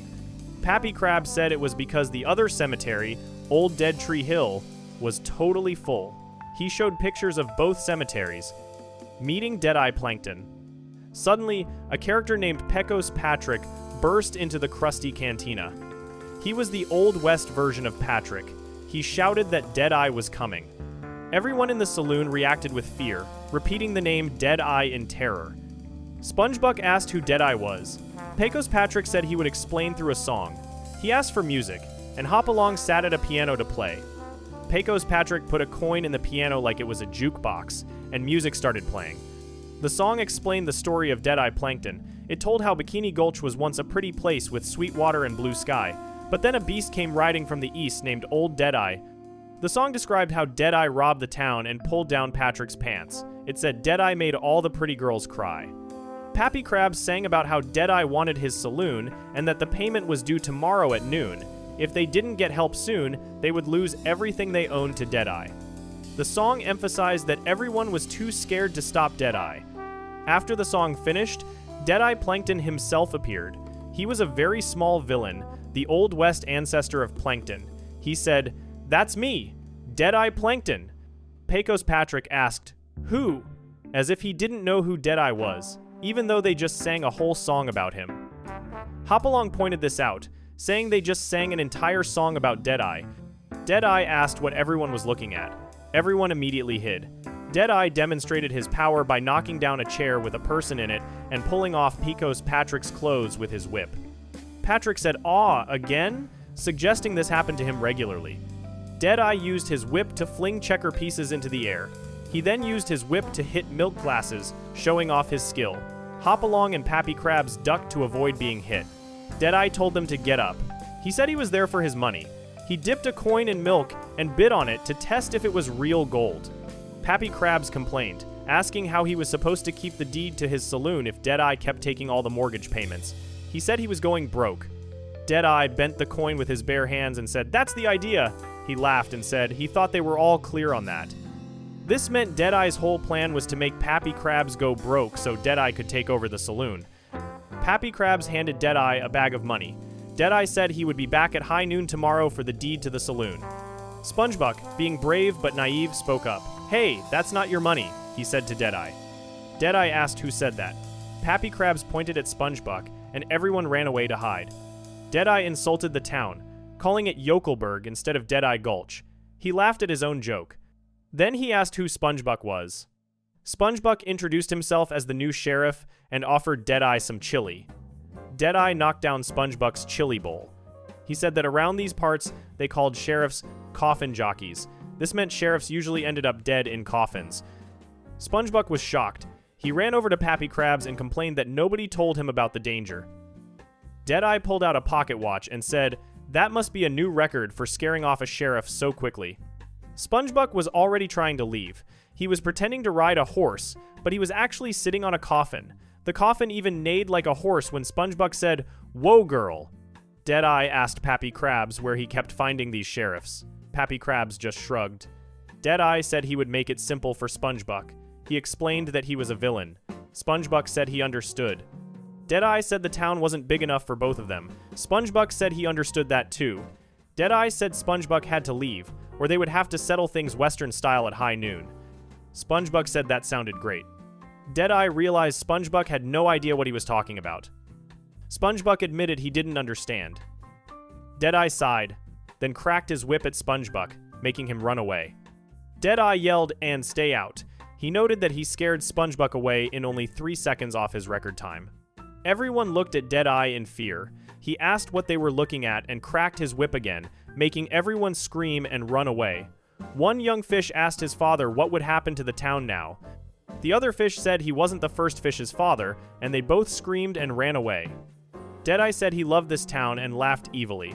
He cracked his whip at the camera, ending the first part of the story. SpongeBob in the desert. The second part of the story began with SpongeBob riding the coffin through the desert like a horse.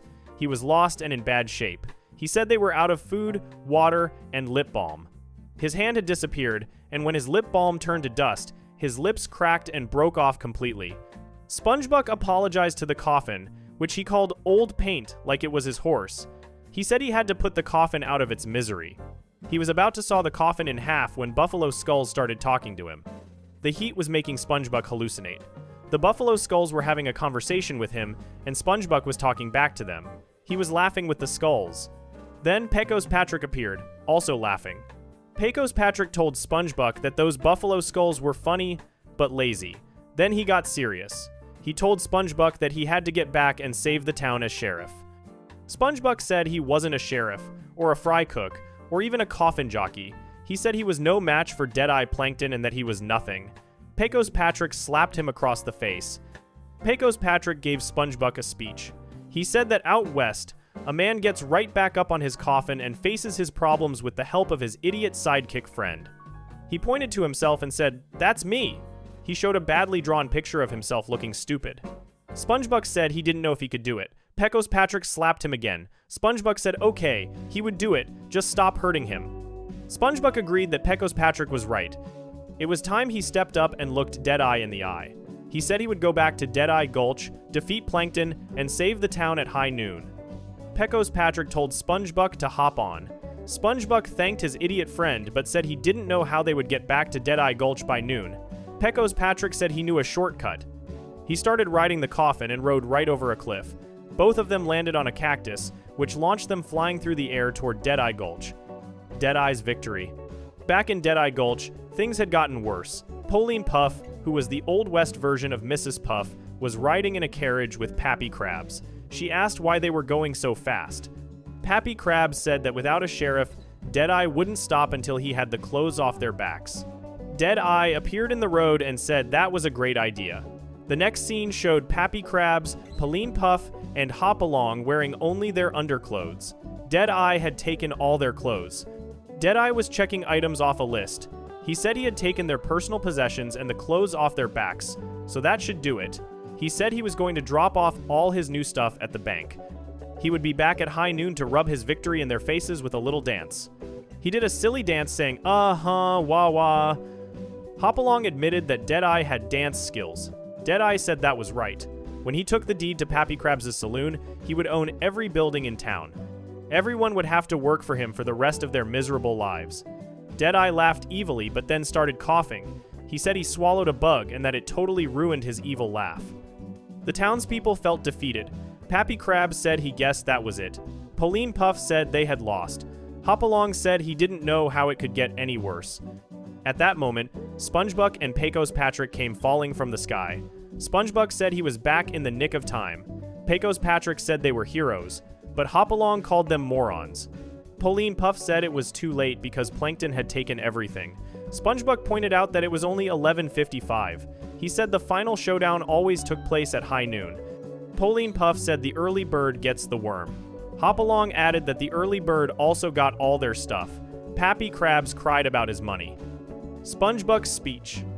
SpongeBob tried to inspire everyone. He said they couldn't give up. He said that before he came to Deadeye Gulch, he would have given up too.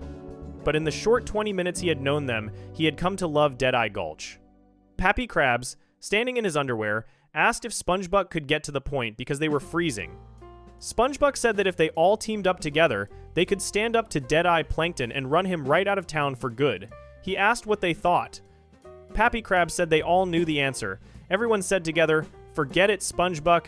They refused to help. Pecos Patrick, not understanding the situation, asked why everyone was standing in their pajamas. He guessed they were throwing a slumber party and started a pillow fight. He hit Hopalong with a pillow, then hit SpongeBob. SpongeBob said the pillow packed quite a wallop. Pecos Patrick explained it was made out of wood, like all pillows in the Old West. He pulled out a wooden log from inside the pillowcase. He asked if SpongeBob wanted round 2 of the pillow fight. SpongeBob said he would sit this one out. Pecos Patrick said it was just him and the kid, then hit himself with the wooden log. SpongeBob kept trying to convince everyone. He said they could do this if they worked together, but Pappy Krabs said that SpongeBob's advice was as terrible as his chili. SpongeBob said he didn't blame them for losing faith. He had lost faith too, but then he discovered the love of his new idiot friend. He said if they all worked together in idiot friendship, they could beat Deadeye and save the town. He suggested they huddle up and make a plan together. SpongeBob started making buzzing sounds as if he was whispering a plan. Pecos Patrick said, "Uh-huh," as if he understood. But then Hopalong asked why SpongeBob kept making buzzing sounds. He asked if SpongeBob even had a plan. SpongeBob admitted he didn't have a plan. He said, honestly, he didn't think he would get this far. Everyone groaned. But SpongeBob insisted he knew they could beat Deadeye if they just worked together. Then Deadeye Plankton's voice came from behind them. "Oh, I am terrified," he said sarcastically. Everyone gasped that Deadeye was there. Deadeye said that SpongeBob had come back and he was all alone. SpongeBob said Deadeye was wrong and that they were united. But then he looked around and said, "Hey." All of his friends had run away and were hiding in the Krusty Cantina. Pappy Krabs called out from inside that they were right behind SpongeBob, way, way behind him. Deadeye said it had come to this. Mano-y-mano, meaning hand-to-hand combat. SpongeBob said Deadeye could hold the hand part because it was just between the two of them. Deadeye looked at the time and announced it was high noon. The final showdown. A clock struck 12 p.m. Deadeye and SpongeBob walked toward each other, ready to fight. As the clock continued chiming, the two got closer and closer to each other. The rest of Deadeye Gulch watched from their hiding spots in anticipation. At the final chime of the clock, something unexpected happened. SpongeBob heard a squelching sound and stopped walking. "Ow," Deadeye said. SpongeBob looked confused. He lifted his shoe. Underneath his shoe was Deadeye Plankton, squished flat and sticking to the bottom of SpongeBob's shoe. SpongeBob had accidentally stepped on Deadeye without even realizing it. Because Deadeye was so small, SpongeBob just walked normally and stepped on him. This defeated Deadeye completely by accident. Everyone who was hiding saw what happened. They came out of the Krusty Cantina and cheered for SpongeBob.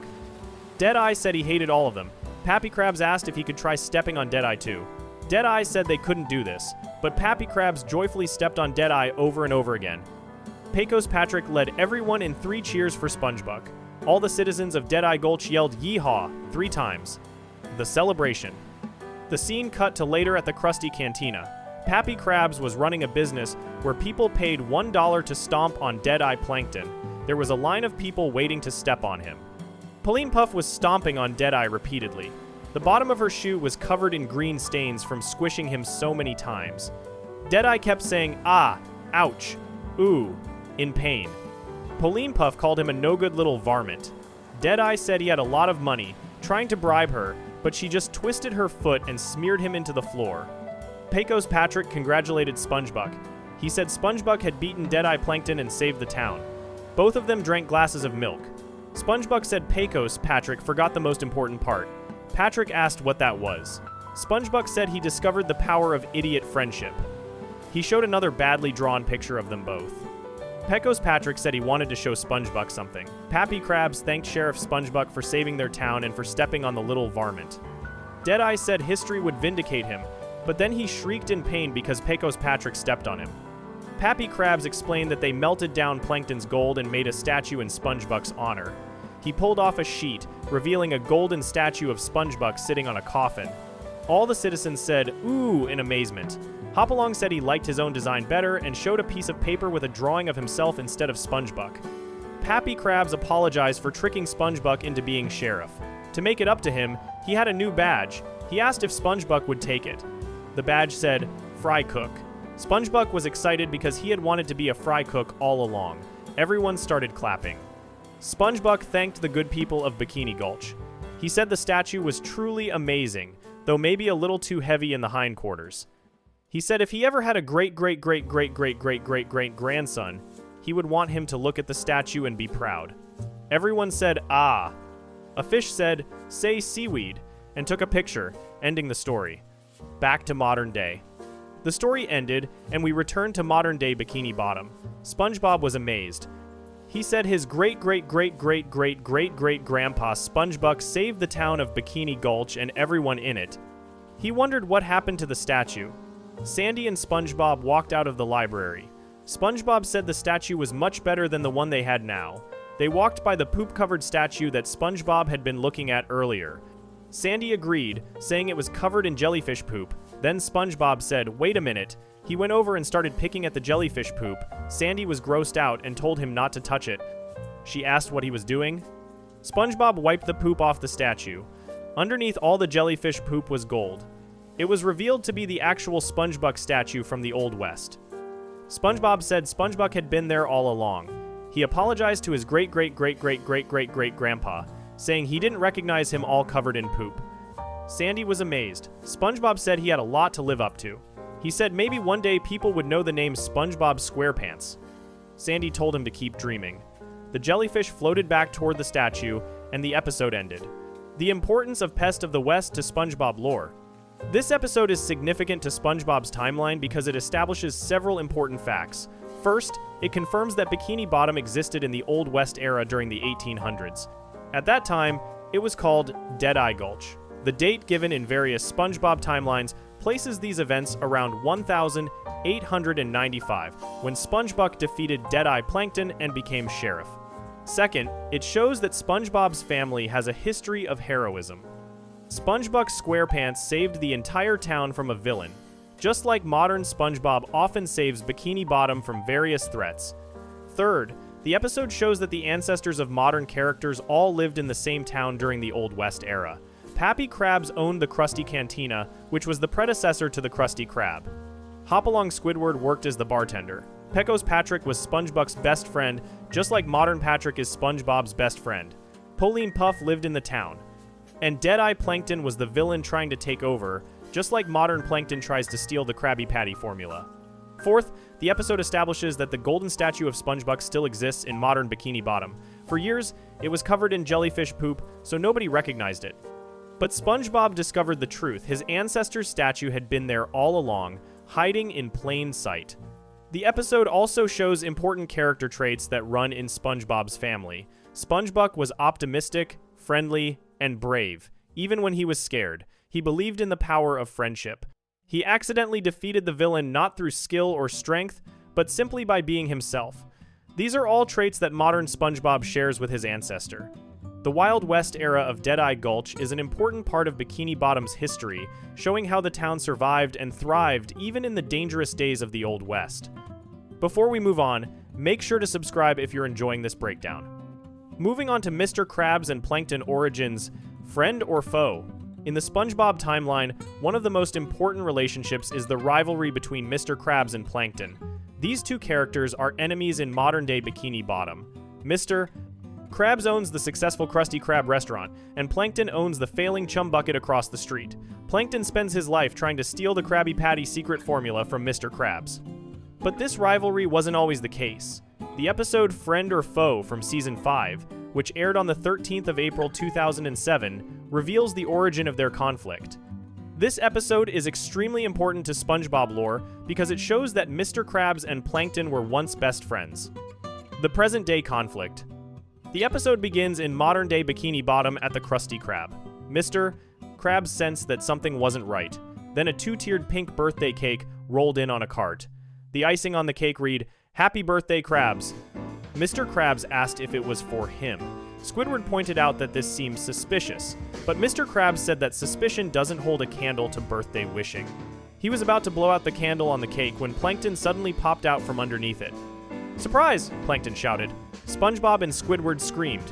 Plankton smiled deviously and took out the candle. He used it to release balloons that were actually bombs. The balloon strings burned up like dynamite fuses, and the balloons popped. Confetti went everywhere. The light from the popping balloons blinded the customers, and confetti got into their eyes. Plankton's cart had a jetpack attached to it. The cart launched itself into the kitchen while Plankton laughed wickedly. SpongeBob yelled "duck" to warn everyone. Plankton released the bottom part of the cake onto the safe in the kitchen where the secret formula was kept. The cake part landed on the floor. Plankton hit a button on his control panel, and the cake exploded. Icing went all over SpongeBob, Mr. Krabs, and Squidward's faces. Plankton grabbed the secret formula and flew out of the kitchen. "Me secret formula," Mr. Krabs yelled. Plankton said, "Happy birthday, Krabs," as he tried to escape. SpongeBob told Plankton not to forget his condiments. He squirted Plankton's cake ship on the windshield with ketchup and mustard, blocking Plankton's view. Mr. Krabs turned on the ceiling fan. Plankton's machine bounced off the spinning fan blades and broke into pieces on the floor. SpongeBob used his tongue to snatch the secret formula and swallowed it to keep it safe. SpongeBob announced. Plankton was angry. He yelled that Mr. Krabs would rue the day they were born. He said he would be back. Plankton activated his jetpack to fly away, but then he realized it was upside down. He said, "Oh, barnacles," and flew into the floor instead, crashing and screaming. Everyone was groaning and moaning from the chaos.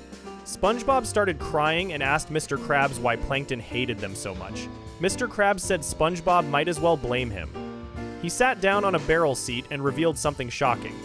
"There was a time when Plankton and I were best friends," Mr. Krabs said. Everyone gasped and ran up to hear the story. "Best friends?" SpongeBob asked in disbelief. "Born on the same day." Mr. Krabs explained that he and Plankton were friends at birth. He said you might even say they were born friends. The flashback began, showing Mr. Krabs and Plankton as babies. The transcript states they were both born on the 30th of November 1942. This is an important date in SpongeBob lore because it establishes exactly when these two characters were born.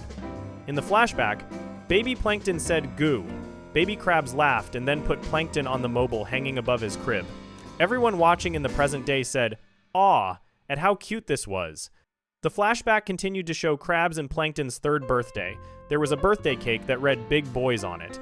Toddler Krabs inhaled, then stuck out his tongue so toddler Plankton could walk on it to blow out the candles. Plankton blew out the candles, then dove off Krabs' tongue into the cake as if he was jumping off a diving board into a swimming pool. Mr. Krabs narrated that things were all peaches and cream until they hit grade school. The scene showed Poseidon Elementary School after several years had passed. School days and bullying. In a classroom, kids were in science class. They were chattering and doing chemistry experiments while the teacher read at his desk. Young Eugene Krabs was writing on paper. Young Plankton was holding up 2 test tubes in his gloved hands. "Hey, Planky, what you doing?" young Krabs asked. Plankton said he was just trying out a little something. Then a spitball hit Plankton in the back of his head.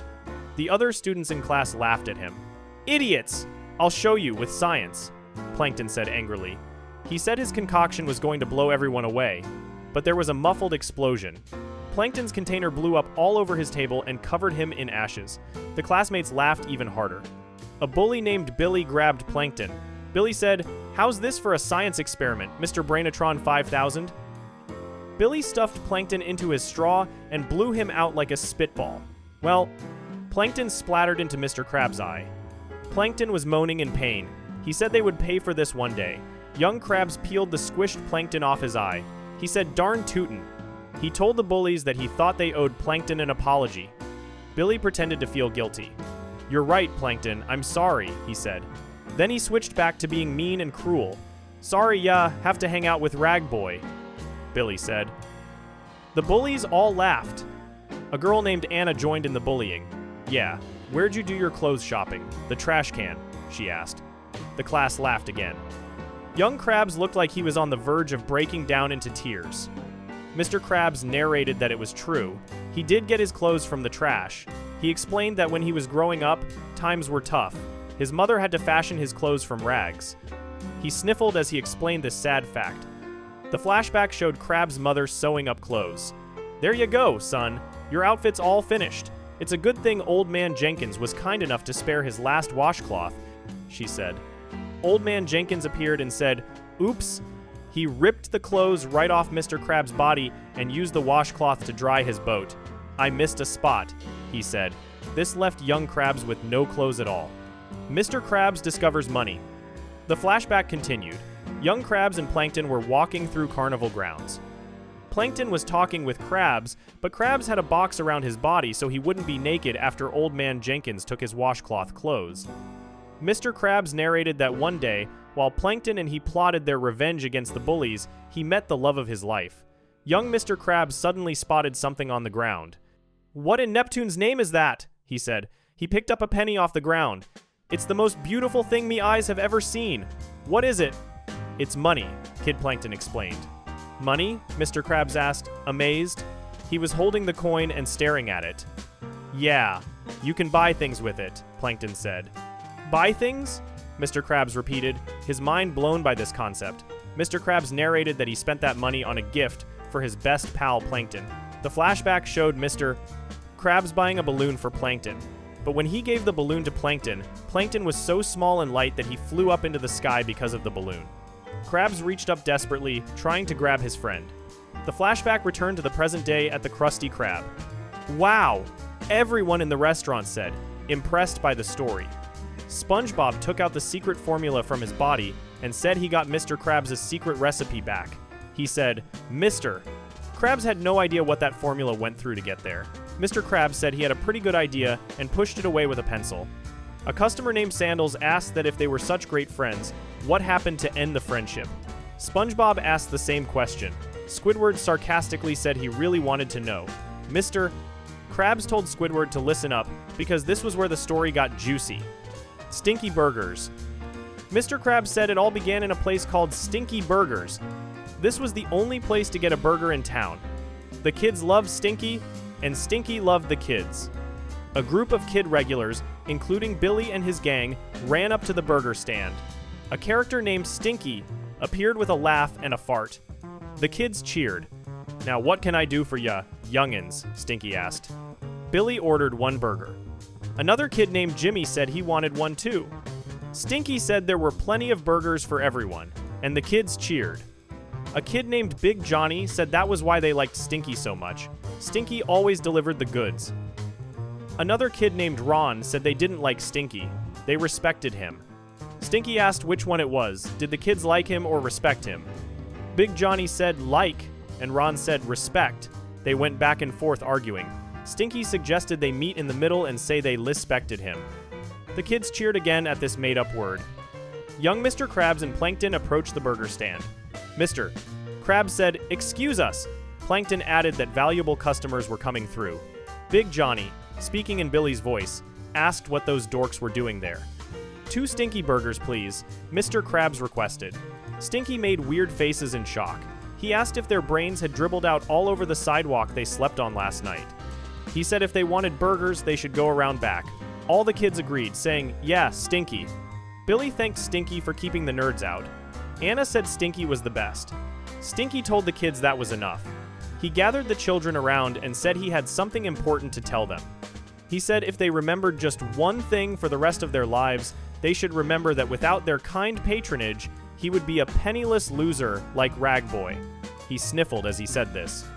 Mr. Krabs was knocking on the door at the back of the building. Stinky opened the door and made weird, shocked faces again. He asked if the 2 of them had kelp for brains. He said they didn't understand if they kept coming around, they would drive away all the normal customers. He said he had worked too long and too hard to make this a respectable business.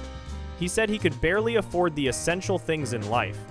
Then Stinky's watch beeped. He said it was quitting time already. He ripped off his work clothes to reveal nicer clothes underneath. He was actually a millionaire. He said he was off to enjoy some of life's essentials. He got in his limousine and moved a stack of cash over on the seat. As the limo door closed and drove off, a dollar bill flew into Mr. Krabs' hand. Plankton said to Krabs, "Did you hear that, Krabs? By cooking burgers for those cretins, he was able to gain their lispect." Mr. Krabs was more focused on the money. He said he saw that fat stack of loot. He said if someone made a better burger, they would have a fatter stack of loot. A cash register sound played, and Mr. Krabs' eyes turned into dollar bill signs. Mr. Krabs asked who had the ability to make such a burger. Who had the skill?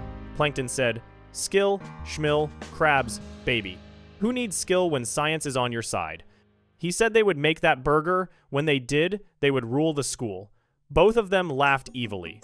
Creating the first burger, Mr. Krabs narrated that they went back to their secret hideaway at the dump to prove to those people that a burger could be semi-edible and easy to swallow. They made sure to keep careful records of their progress. The flashback showed Mr. Krabs and Plankton working together to make a burger. They went through various steps of the process. "Gently, gently," Plankton said as he held up the finished burger on a platter. Mr. Krabs said they finally emerged with the best-looking burger under the sea. They went back to Stinky's to show off their burger to the kids. But when they arrived, Stinky's had been shut down by order of the health department. Mr. Krabs said they seized the opportunity and converted their hideout into a restaurant. The flashback showed Mr. Krabs and Plankton turning a trailer in the dump into a restaurant. Mr. Krabs cut the grand opening tape while Plankton pushed a button to signal for customers. A line of customers lined up in front of the restaurant. Our adventure into capitalism began. $1, please, Mr. Krabs said as a kid gave his dollar for a burger. Plankton handed the kid his burger. Mr. Krabs narrated that this was the first dollar he had ever earned. It was also the beginning of a beautiful, romantic relationship with money. A kid named Ronnie spoke up. He said their burgers were even worse than Stinky's. He said they could barely keep them down. He said if it weren't for Stinky's shutting down, no one would eat there. But he was still hungry, so he demanded a burger anyway. The friendship fractures. 3 different stories. This is where the story gets complicated. Mr. Krabs, Plankton, and Karen Plankton's computer wife each told different versions of what happened next. Mr. Krabs' version. In Mr. Krabs' version of events, Plankton was looking at all the customers eating their burgers. Plankton said the very people who ridiculed him were now feasting on his recipe. "I thought it was our recipe," Mr. Krabs pointed out. Plankton said he was ruling their stomachs, and soon he would be ruling their minds. He laughed evilly as dark clouds appeared with thunder striking. Mr. Krabs asked about satisfying the customer. Plankton said, "Barnacles to the customer. I'm talking about ruling the world." He laughed evilly again with more thunder. He said with this secret recipe, nothing would stop him. "Gimme that," Mr. Krabs said, grabbing for the recipe. "Stop, you're gonna bust it," Plankton warned. But the recipe tore in half. Mr. Krabs said burgers weren't for ruling worlds. Plankton apologized sarcastically and asked Mr. Krabs to come closer. He asked if Krabs would stand on the tile in front of him. Mr. Krabs asked which one, the one that said eject or the one that said trapdoor. Plankton said either one would do. Mr. Krabs started to say something, but Plankton pulled a string. The eject tile launched Mr. Krabs out of the restaurant. Mr. Krabs yelled that Plankton would regret this one day as he landed in the trash. Back in the present day, Mr. Krabs said Plankton always did regret it. Plankton's version. Plankton suddenly popped out of the pepper shaker on the table. Lies! He shouted. SpongeBob was about to swallow the formula again to protect it, but Mr. Krabs took it and put it in his back pocket.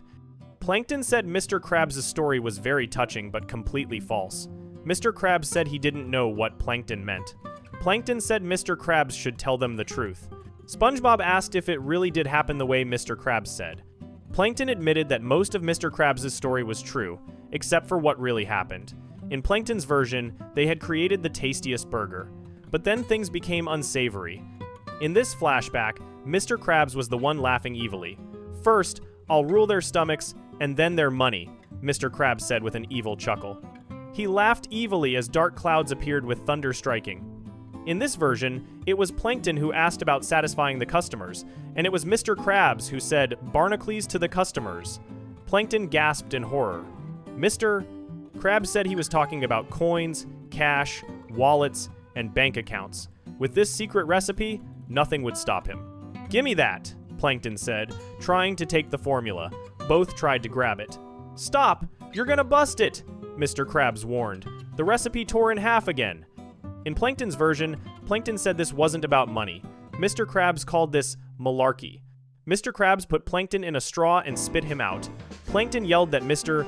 Krabs would regret this one day as he landed in a pile of trash. Plankton narrated that their little squabble only got him part of the recipe. He looked at his half, which said, "and a pinch of chum."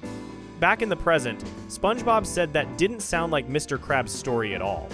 Karen's version, the truth. Then Karen spoke up. "That's because it isn't," she said. SpongeBob, Mr. Krabs, and Plankton all said, "Karen?" in surprise that she was there. Karen said they were both liars. That's not how it happened at all. She explained that in those days, she was just starting out as a security system.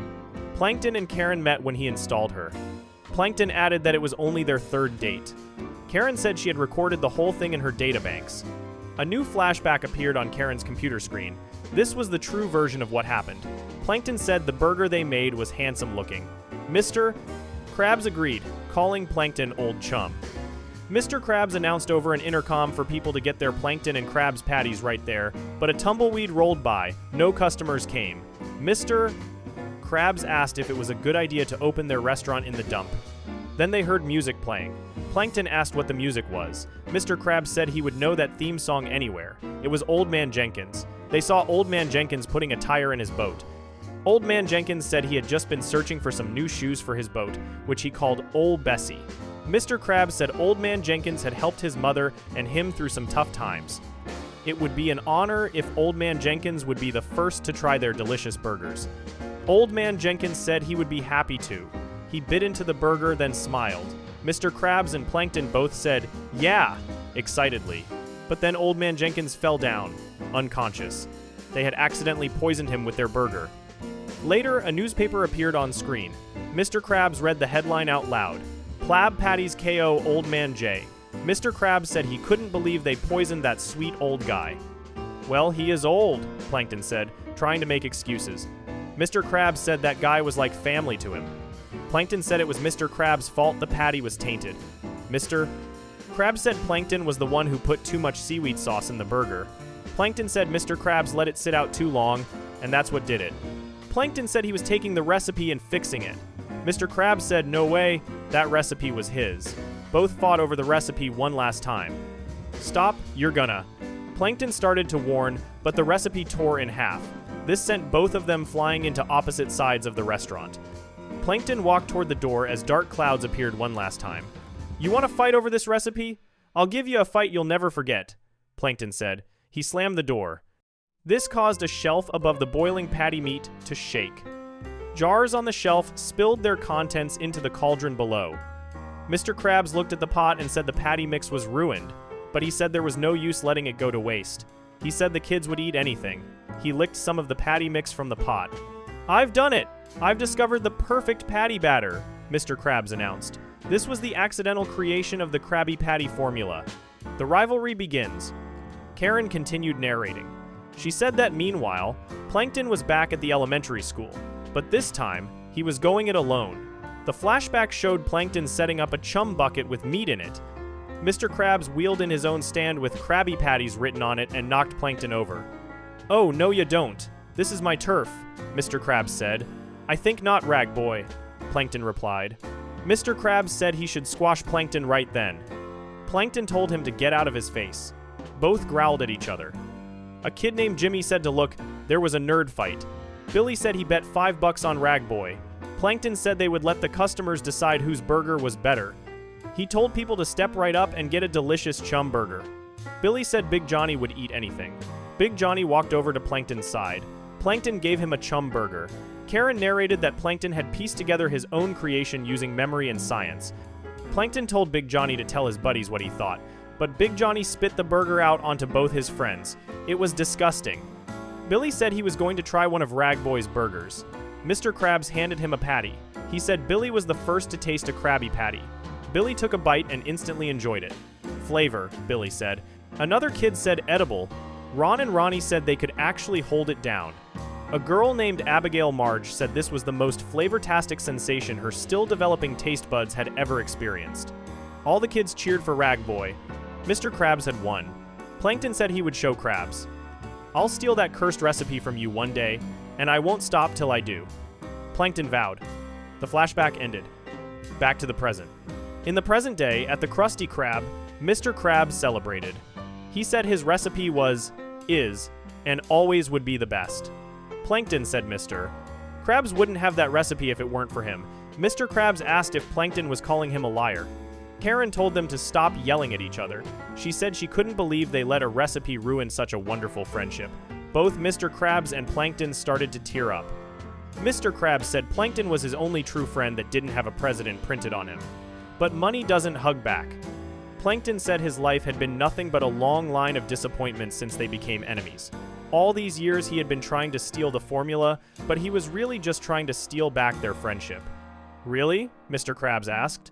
Plankton said it was all he ever really wanted to get back to the way it used to be, with the two of them against the world. He asked for a hug. Mr. Krabs said he would like that and called Plankton Planky, old chum. Both hugged and cried. SpongeBob asked if this didn't warm Karen's heart. Karen said she supposed it would, if she had one. Plankton said he was sorry. Mr. Krabs said he was sorry too. But then Plankton grabbed the formula from Mr. Krabs' back pocket. "Now, Karen!" Plankton shouted. Karen grabbed the formula from Plankton. "Back off, Rag Boy," Plankton said, laughing as he jumped on the formula. Karen wheeled off with both Plankton and the formula. SpongeBob gasped and said, "Sabotage." Plankton told Karen to go. Everyone chased after them outside, and the episode ended. The importance of friend or foe to SpongeBob lore. This episode is one of the most important in the entire SpongeBob series, because it establishes the origin of the central conflict of the show. Several key facts are revealed. First, Mr. Krabs and Plankton were born on the exact same day, the 30th of November 1942. This makes them the same age and establishes them as childhood friends from birth. Second, the Krabby Patty formula was created by accident. When Plankton slammed the door in anger, it caused jars to fall into the patty batter. This accidental mixture created the perfect burger formula that Mr. Krabs still uses today. Third, Plankton's chum bucket recipe came from his half of the torn recipe paper, which said, "and a pinch of chum." This is why his burgers are terrible. He only had half the recipe and added chum to it. Fourth, their rivalry began over a misunderstanding and hurt feelings after they accidentally poisoned Old Man Jenkins. If they hadn't fought and torn the recipe, they might still be best friends and business partners today. The episode shows that the entire conflict between the Krusty Krab and Chum Bucket stems from a childhood friendship that went wrong. This adds depth to their rivalry and shows that Plankton's constant attempts to steal the formula aren't just about business, they're about trying to reclaim what he lost when the friendship ended. Before we move on, make sure to subscribe if you're enjoying this breakdown. Moving on, we have SpongeBob's early life, Camp Coral, and first dreams. In the SpongeBob timeline, there is a period when SpongeBob was a young child attending summer camp. This era is shown in the spin-off series Camp Coral, SpongeBob's Underyears, which premiered on Paramount Plus on the 4th of March 2021, and later on Nickelodeon on April 2, 2021. This series is important to SpongeBob lore because it acts as a prequel, showing SpongeBob's childhood and how he first met many of the characters from the main series. What is Camp Coral? Camp Coral. SpongeBob's Under Years is an animated series that takes place before the events of the main SpongeBob SquarePants show. The series is animated using CGI, which is computer-generated imagery, making it look three-dimensional. This is different from the main SpongeBob series, which uses traditional 2D animation. The show is set at a summer sleepaway camp called Camp Coral. This camp is located in the Kelp Forest, an underwater forest area. According to the series information, SpongeBob SquarePants is a 10-year-old camper who wears a red cap. This establishes that during the Camp Coral period, SpongeBob is specifically 10 years old. The camp is run by Mr. Krabs, who serves as the camp director. He stays in a cabin with his baby daughter Pearl. In this series, Pearl is just a baby, which is very different from the main series where she is a teenager. Other campers at Camp Coral include SpongeBob's friends Patrick, Sandy, and Squidward. Squidward is slightly older than the other campers and works as a junior counselor at the camp. Mrs. Puff has an important role at the camp. She is the teacher of arts and crafts, and she also serves as the scoutmaster who keeps an eye on the kids. Plankton and Karen work at the camp as the chefs. This is significant because in the main series, Plankton is Mr. Krabs' enemy who constantly tries to steal the Krabby Patty formula. But at Camp Coral, Plankton works for Mr. Krabs as a cook. Gary the snail also appears in the series. According to the show's premise, Gary is a former stray snail who becomes SpongeBob's pet during the camp period. The gang spends the summer catching jellyfish, building campfires, and swimming in a lake of goo called Lake Yucky Muck. The series had 2 seasons and officially ended on Nickelodeon on the 26th of September 2025. The second and final season was released in full on Paramount Plus on the 10th of July 2024. How Camp Coral connects to the movies. The characters and locations in Camp Coral are based on scenes from the third SpongeBob movie, the SpongeBob movie, Sponge on the Run. In that movie, a place called Camp Coral is featured in several flashbacks showing the characters as children. The spin-off series expanded these flashback scenes into a full show.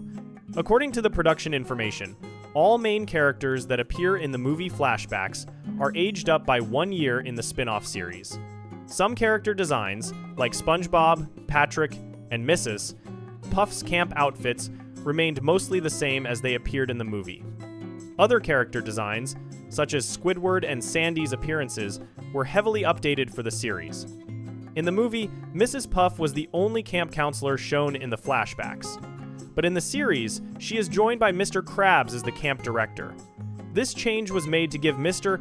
Krabs a role in the show and to establish his connection to the camp. An important piece of timeline information is revealed in the Camp Coral episode Camper Gary. This episode confirms that the Camp Coral series takes place 1 year after the events of the flashbacks shown in the SpongeBob movie, Sponge on the Run. This means the series and the movie flashbacks happen at slightly different times in SpongeBob's childhood. Voice cast and production. One notable aspect of Camp Coral is that all the original voice actors from SpongeBob SquarePants returned to voice the younger versions of their characters. This includes Tom Kenny as SpongeBob, Bill Fagerbakke as Patrick, Roger Bumpass as Squidward, Clancy Brown as Mr. Krabs, Carolyn Lawrence as Sandy, Doug Lawrence as Plankton, Mary Jo Catlett as Mrs. Puff, Jill Talley as Karen, and Lori Allen as Pearl. This is different from the SpongeBob movie, Sponge on the Run, where the characters' young selves in the flashback scenes were voiced by child actors. For the series, the decision was made to keep the familiar adult voice actors that fans know, even though they were playing younger versions of the characters. 2 new characters were created specifically for Camp Coral. These characters are Nobby and Narlene, who are twin narwhals that live in the woods around the campsite. Nobby is voiced by Carlos Alazraqui, and Narlene is voiced by Kate Higgins. These are the only 2 completely new main characters created for the series. The series was animated by the Bangalore branch of Mikros Animation. This is the same animation company that previously provided the animation for Sponge on the Run under its Paris and Montreal branches. Executive producer Vincent Waller explained that the main challenge was finding a crew capable of building a new world from scratch at a very fast speed so the show could premiere in March 2021. The controversy around Camp Coral. The creation of Camp Coral was controversial among some fans and former SpongeBob crew members. The main issue was that series creator Stephen Hillenburg had reportedly been opposed to the idea of showing SpongeBob as a child. Stephen Hillenburg created SpongeBob SquarePants and wanted the character to be what he called a childlike adult. This means SpongeBob would have a child's optimistic personality, but an adult's responsibilities, like having a job. When Hillenburg first pitched the show in the 1,990 seconds, Nickelodeon wanted to send SpongeBob to school. Hillenburg was strongly opposed to this idea. He felt that a show about child-age SpongeBob went against his creative vision. As a compromise, Hillenburg created the character of Mrs. Puff and her boating school. This allowed SpongeBob to go to school for driving lessons while still being an adult with a job. This way, SpongeBob could have school-like experiences without actually being a child. Former series showrunner Paul Tibbitt, who worked closely with Hillenburg, tweeted when Camp Coral was announced that Hillenburg would not have approved of a younger SpongeBob spin-off. Tibbitt called the spin-off greedy, lazy executiving. According to Tibbitt, Hillenburg would always say to him, "You know, one of these days, they're going to want to make SpongeBob babies. That's when I'm out of here." Rob Renzetti, another former Nickelodeon employee and creator of My Life as a Teenage Robot, also said he disapproved of the spin-off idea and retweeted Tibbitt's statement. In response to the negative backlash, Vincent Waller, who is an executive producer on Camp Coral, asked fans not to jump to conclusions about the spin-off series. He stated that he hoped the show would speak for itself when it was released. An important clarification needs to be made about Stephen Hillenburg's awareness of the project. Stephen Hillenburg passed away on the 26th of November 2018 before Camp Coral premiered. There was an incorrect rumor that Hillenburg's family was working on Camp Coral, but this was revealed to be false. None of Hillenburg's family members have ever worked on any SpongeBob SquarePants media. Vincent Waller made statements in 2021 addressing Hillenburg's knowledge of the project. On the 4th of February 2021, Waller wrote, "Steve was aware it was being developed. Sadly, he did not get to see it completed. I think it would have made him smile." However, Waller followed up the next day with 2 additional statements clarifying his memory. He wrote, "When I said that last night, I was feeling it was right, but full disclosure, that time period has so much traumatic scar tissue for me," he continued. "I had lost 2 friends to death in a short time, and it has kinked up my chronological memories of events into a bit of a slippery jumble for that entire block of time." These statements show that while Hillenburg may have been aware the project was being developed, it's unclear exactly how much he knew or what his feelings were about it before his death. How Camp Coral changes the timeline. Camp Coral creates some significant changes and contradictions to the established SpongeBob timeline and backstory from the main series. The show acknowledges that it adjusts the timeline of the main show in several ways. According to information from the episodes Kitchen Sponge and the main show episodes Something Narwhal This Way Comes, Friendiversary, and Creepaway Camp, the show changes when active Devity Axide, and how certain events happened. One major change involves Sandy Cheeks. In Camp Coral, Sandy explains that she sent her younger self to summer camp to stop Plankton from stealing the Krabby Patty secret formula. This explains how the story of Sandy and SpongeBob meeting for the first time changed from what was shown in the main series episode Tea at the Tree Dome. Another major contradiction involves the origin of the Krabby Patty. In the main series episode Friend or Foe, which we discussed earlier, the Krabby Patty formula was created by accident when Mr. Krabs and Plankton were young and fought over their recipe. But in the Camp Coral episode Kitchen Sponge, SpongeBob invents the Krabby Patty while he was cooking for Plankton at the camp. This creates a completely different origin story for the famous burger. Additionally, Camp Coral shows that SpongeBob is the one who influences Plankton to start making chum instead of other food. This contradicts what was shown in Friend or Foe, where Plankton's chum recipe came from his half of the torn recipe that said, "and a pinch of chum." The series also contradicts the timeline of how SpongeBob first met Patrick and Gary. In the main series episode The Secret Box, it was revealed that SpongeBob has known Patrick since they were babies. But in Camp Coral, they meet for the first time at camp when they are 10 years old. This is a direct contradiction. Similarly, in the main series episode Treats, SpongeBob is shown to have adopted Gary from a pound.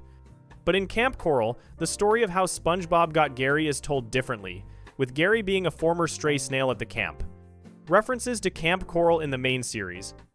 Despite these contradictions, the main SpongeBob SquarePants series has acknowledged that Camp Coral exists within its universe. In the main series episode Friendiversary, which is about celebrating SpongeBob and Squidward's friendship anniversary, there is a direct reference to Camp Coral. In Friendiversary, SpongeBob has a memory book that shows pictures from their past. One picture shows SpongeBob and Squidward at camp, and SpongeBob says, "Here's us at camp." This confirms that the events of Camp Coral are part of SpongeBob's memories in the main series. Another reference in Friendiversary happens when screen caps of episodes flicker through SpongeBob's eyes. 2 Camp Coral episodes, The Jellyfish Kid and Painting with Squidward, are shown flickering through his eyes. This visual reference further connects Camp Coral to the main series timeline. The main series also had an episode called Creepaway Camp that directly references the camp setting. These references show that even though Camp Coral contradicts some earlier episodes, Nickelodeon considers it part of SpongeBob's official backstory.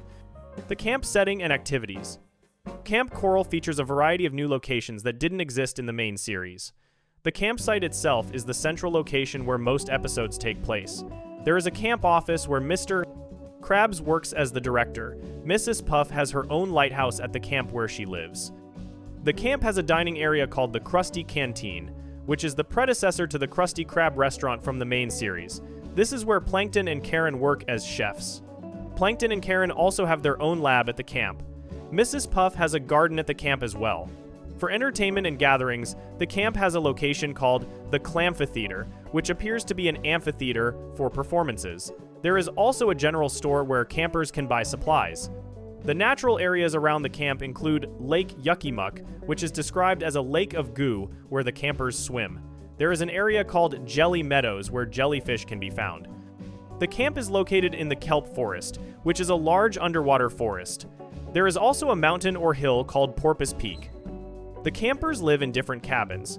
The cabins have names like Dinghy Cabin, Barge Cabin, Yacht Cabin, Pontoon Cabin, Frigate Cabin, and Trawler Cabin. All these names are types of boats or ships, which fits with the nautical theme of SpongeBob. Nobi and Narlene, the twin narwhals, live in their own shack in the woods around the campsite. According to the show's premise, the gang spends the summer catching jellyfish, building campfires, and swimming. These activities show that SpongeBob's love of jellyfishing started when he was very young at camp. His friendship with Patrick and the others also developed during this summer camp period. SpongeBob and Patrick's friendship. Because Camp Coral's setting puts many of the regular SpongeBob characters in much closer proximity to each other since they all work or play at the same summer camp, SpongeBob and Patrick appear in every single episode of the series. This is different from the main show, where not every character appears in every episode. The series shows how SpongeBob and Patrick became such close friends. They are both campers at Camp Coral, and they spend all their time together doing camp activities. Most of the other characters appear more frequently than in the main show, with the exception of Gary, who appears less often than the other main characters. The friendship between SpongeBob and Patrick that viewers know from the main series is shown developing at camp. They go on adventures together, get into trouble together, and support each other through their camp experiences. This establishes the foundation for why they are best friends as adults in the main series. Production history. The idea for Camp Coral came from Brian Robbins, who became the president of Nickelodeon in October 2018. According to Robbins, on his second or third day at Nickelodeon, he was asked to go to a SpongeBob season 12 or 13 pickup meeting. He asked a lot of questions at this meeting, which made him realize that SpongeBob had basically stayed the same throughout its run. This inspired him and others to come up with ideas for spin-off shows and new characters. On the 14th of February 2019, it was announced that an unnamed spin-off of SpongeBob SquarePants was in development at Nickelodeon. On the 4th of June 2019, it was officially announced that a CG animated spin-off under the working title Camp Coral was greenlit with a 13-episode order. On the 19th of February 2020, the show's official title was revealed as Camp Coral, SpongeBob's Under Years. The voice cast was also announced at this time, confirming that all the original voice actors would return. On the 8th of January 2021, a 6-minute sneak peek of the episode The Jellyfish Kid was uploaded as an unlisted video on the SpongeBob SquarePants official YouTube channel. This same footage was shown on the 10th of January 2021 during an NFL wildcard game playoff that aired on Nickelodeon. This was an unusual way to premiere the show, as Nickelodeon broadcast the football game with SpongeBob-themed commentary and graphics. The series officially premiered on Paramount Plus on the 4th of March 2021. This made Camp Coral the first Nicktoon to be released exclusively on Paramount Plus before airing on Nickelodeon. The show premiered on Nickelodeon itself on the 2nd of April 2021, about a month after the streaming premiere. On the 11th of August 2021, less than 6 months after the series premiered, Camp Coral was renewed for a 13-episode second season. This showed that Nickelodeon was committed to continuing the series. The second and final season was released in full on Paramount Plus on the 10th of July 2024. The series ended its run on Nickelodeon on the 26th of September 2025. Reception and reviews. The series received mixed reviews from critics.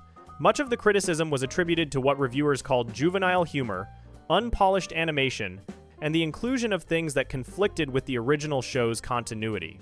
Ali Leatherman of Legacy Press argued that the series was overplaying slapstick comedy in ways that children would not even find funny. She criticized the animation, saying, "The shadows are extremely harsh, the color palette is ugly, and the backgrounds are boring and lifeless. The animation makes it unclear if it even takes place underwater. The character design is alright other than Patrick, who just looks like pink mush in the shape of a star." Jessica Kearney of the Michigan Daily felt the series was not needed and lacked the same spark as the first 3 seasons of the original show. Many critics and fans felt that the series did not capture the same magic that made the original SpongeBob SquarePants so beloved. Despite the mixed critical reception, the show did find an audience. It aired on multiple Nickelodeon channels, and episodes were viewed on Paramount Plus. The show even aired on the Nick Jr. channel, making it the only SpongeBob SquarePants series to air on that younger children's channel. 4 episodes aired on Nick Jr. on the 13th of November 2022. Other media appearances. Camp Coral has appeared in other media beyond just the television series. A promotional short titled "I'm Urging You to Leave" was included as a bonus feature on the SpongeBob movie, Sponge on the Run DVD and Blu-ray that were released on February 2, 2021 inches Canada, and on the 13th of July 2021 in the United States. An in-game event based on Camp Coral appeared in the Roblox experience, SpongeBob Tower Defense, from August 22 to the 5th of September 2025. This event introduced a new story map as well as 7 new units, mounts, and a pet based on the spin-off series. Camp Coral was also featured in the Nick Jr. coloring book from Crayola, further expanding its presence in SpongeBob-related merchandise and media. The importance of Camp Coral to SpongeBob lore. Despite the controversy and timeline contradictions, Camp Coral is officially recognized by Nickelodeon as part of SpongeBob's backstory. It establishes several important facts about SpongeBob's early life. First, it confirms that SpongeBob was 10 years old when he attended Camp Coral. This gives us a specific age for this period of his childhood. Second, it shows that SpongeBob knew Patrick, Sandy, Squidward, Mr. Krabs, Plankton, Karen, Mrs. Puff, and eventually Gary during his childhood at camp. Even though this contradicts some earlier episodes about when they first met, Nickelodeon considers this the current version of events. Third, it establishes that SpongeBob's love of jellyfishing, which is one of his main hobbies in the main series, started at camp. His optimistic personality and love of fun were already present when he was 10 years old. Fourth, according to the episode Kitchen Sponge, SpongeBob has a connection to the invention of the Krabby Patty from a very young age, even though this contradicts the friend or foe origin story. Fifth, it shows that Mr. Krabs has been in charge of food establishments since SpongeBob was young, as he runs the camp and the Krusty Canteen. This establishes his long history as a business owner. Camp Coral. SpongeBob's under years represents a significant addition to SpongeBob's timeline, showing his early life at age 10 and establishing the childhood origins of his friendships, hobbies, and dreams that would define who he becomes as an adult in the main series. Before we move on, make sure to subscribe if you're enjoying this breakdown. Moving on to the far future SB-129 and Spongehenge. In the SpongeBob timeline, there are 2 episodes that show what happens in the distant future, thousands of years after the present day. These episodes are SB-129 from Season 1, which aired on the 31st of December 1999, and Spongehenge from Season 5, which aired on the 23rd of November 2007. Both episodes reveal important information about SpongeBob's world far into the future and are significant to understanding the complete timeline of the SpongeBob universe. SB-129, Squidward's Journey Through Time. Sunday morning in Bikini Bottom. The episode SB-129 begins on a Sunday morning in Bikini Bottom. The narrator announces that it is about time for Squidward to practice his clarinet, and people should get their earplugs ready. This is a joke about how bad Squidward's clarinet playing sounds to others. Squidward kissed his clarinet and said he thought he would treat Bikini Bottom to some real music. But just as he was about to play, SpongeBob's alarm horn went off. The sound was so loud that it sent Squidward's clarinet straight into his throat. SpongeBob called out cheerfully, "Good morning, Squidward. Want to go jellyfishing?" Squidward tried to yell back, but every time he tried to talk, his clarinet made sounds instead of his voice because the instrument was stuck in his throat. SpongeBob, not understanding the problem, said, "Great. We'll be right over." Squidward pulled the clarinet out of his throat. Then he heard knocking at his door. He wondered who that could be, even though it was obvious. When he opened the door, SpongeBob was standing there asking if he was ready to go jellyfishing. "No, I'm not ready to go," Squidward yelled and slammed the door. Patrick, who was with SpongeBob, said that Squidward didn't want to play with them. But SpongeBob said no. Patrick was wrong. Squidward just wasn't ready yet. The endless knocking. What followed was a long sequence of SpongeBob and Patrick knocking on Squidward's door over and over again. Each time, Squidward would open the door, SpongeBob would ask if he was ready, and Squidward would yell no and slam the door. This happened many, many times in a row. The knocking pattern went, "Ready now? No. Slam. How about now? No. Slam. Now? No. Slam." This continued repeatedly. At one point, Squidward opened the door before anyone even knocked and yelled, "No!" Then he opened it again and yelled, "No!" again. Finally, Squidward noticed that both SpongeBob and Patrick were gone. He felt relieved, but then someone tapped him on the shoulder. It was SpongeBob asking, "Ready yet?" Squidward yelled that he wasn't ready, would never be ready, and asked if they understood. "Sure we do," SpongeBob said happily. Squidward said, "What?" and shut his door. But then he realized something terrible. He was now outside his house, and SpongeBob and Patrick were inside. He had accidentally pushed himself out instead of them. He had to knock on his own door, and SpongeBob opened it and asked, "Ready?" Squidward pushed both of them out of his house. Squidward's plan. After getting SpongeBob and Patrick out, Squidward asked if SpongeBob shouldn't be at work today. SpongeBob said he would love to be at work, but it was Sunday and the Krusty Krab was closed. This gave Squidward an idea. He told them to hold on a second and that he would be right out. He closed the door. But instead of coming back out, Squidward secretly tiptoed out the other way from his house. He headed straight to the Krusty Krab. When he got there, he said, "Hello," into the empty restaurant. There was silence. "Ah, alone at last," Squidward said happily. He tried to play his clarinet. But then SpongeBob and Patrick entered the Krusty Krab, calling out, "Squidward! Squidward!" They were looking for him. Squidward panicked and ran into the kitchen. SpongeBob and Patrick came into the restaurant and searched for Squidward, calling his name. Squidward ran into the freezer and closed the door behind him. He peeked out and watched as SpongeBob and Patrick looked for him. SpongeBob said, "Well, he's not here. I'll bet that eager beaver's already down at Jellyfish Fields." This meant they thought Squidward had gone to the jellyfishing area without them. SpongeBob and Patrick left the Krusty Krab to look for Squidward there. Trapped in the freezer. Inside the freezer, Squidward felt victorious. "Aha! They're finally gone," he said. He tried to open the freezer door, but it wouldn't budge. He said, "What the? Locked?" He realized with horror that the freezer door was locked from the inside, and he couldn't get out. "Oh no!" Squidward said. But then he tried to stay calm. He told himself that someone would realize he was gone and come looking for him. He said he would be out of there in no time. Then the narrator's voice came back. 2,000 years later, the narrator announced. This revealed that Squidward was trapped in that freezer for 2,000 years. Nobody came to look for him. He was completely forgotten. The year 4017, the scene showed Squidward still inside the freezer, completely frozen solid in a block of ice. The freezer looked very old and rusty. The hinges were rusty and fell off. The door fell forward with Squidward frozen behind it. A character flew past on what appeared to be some kind of flying device. He flew back to look at Squidward more closely. This character looked like SpongeBob, but was made of shiny chrome metal. He said, "Holy Krabby Patties, a frozen cephalopod." A cephalopod is the type of animal that Squidward is an octopus or squid. The chrome SpongeBob grabbed a chrome hammer. From the hammer came a red laser beam. The laser melted the ice that Squidward was frozen in. Unfortunately, it also melted part of Squidward's behind. Squidward screamed in pain.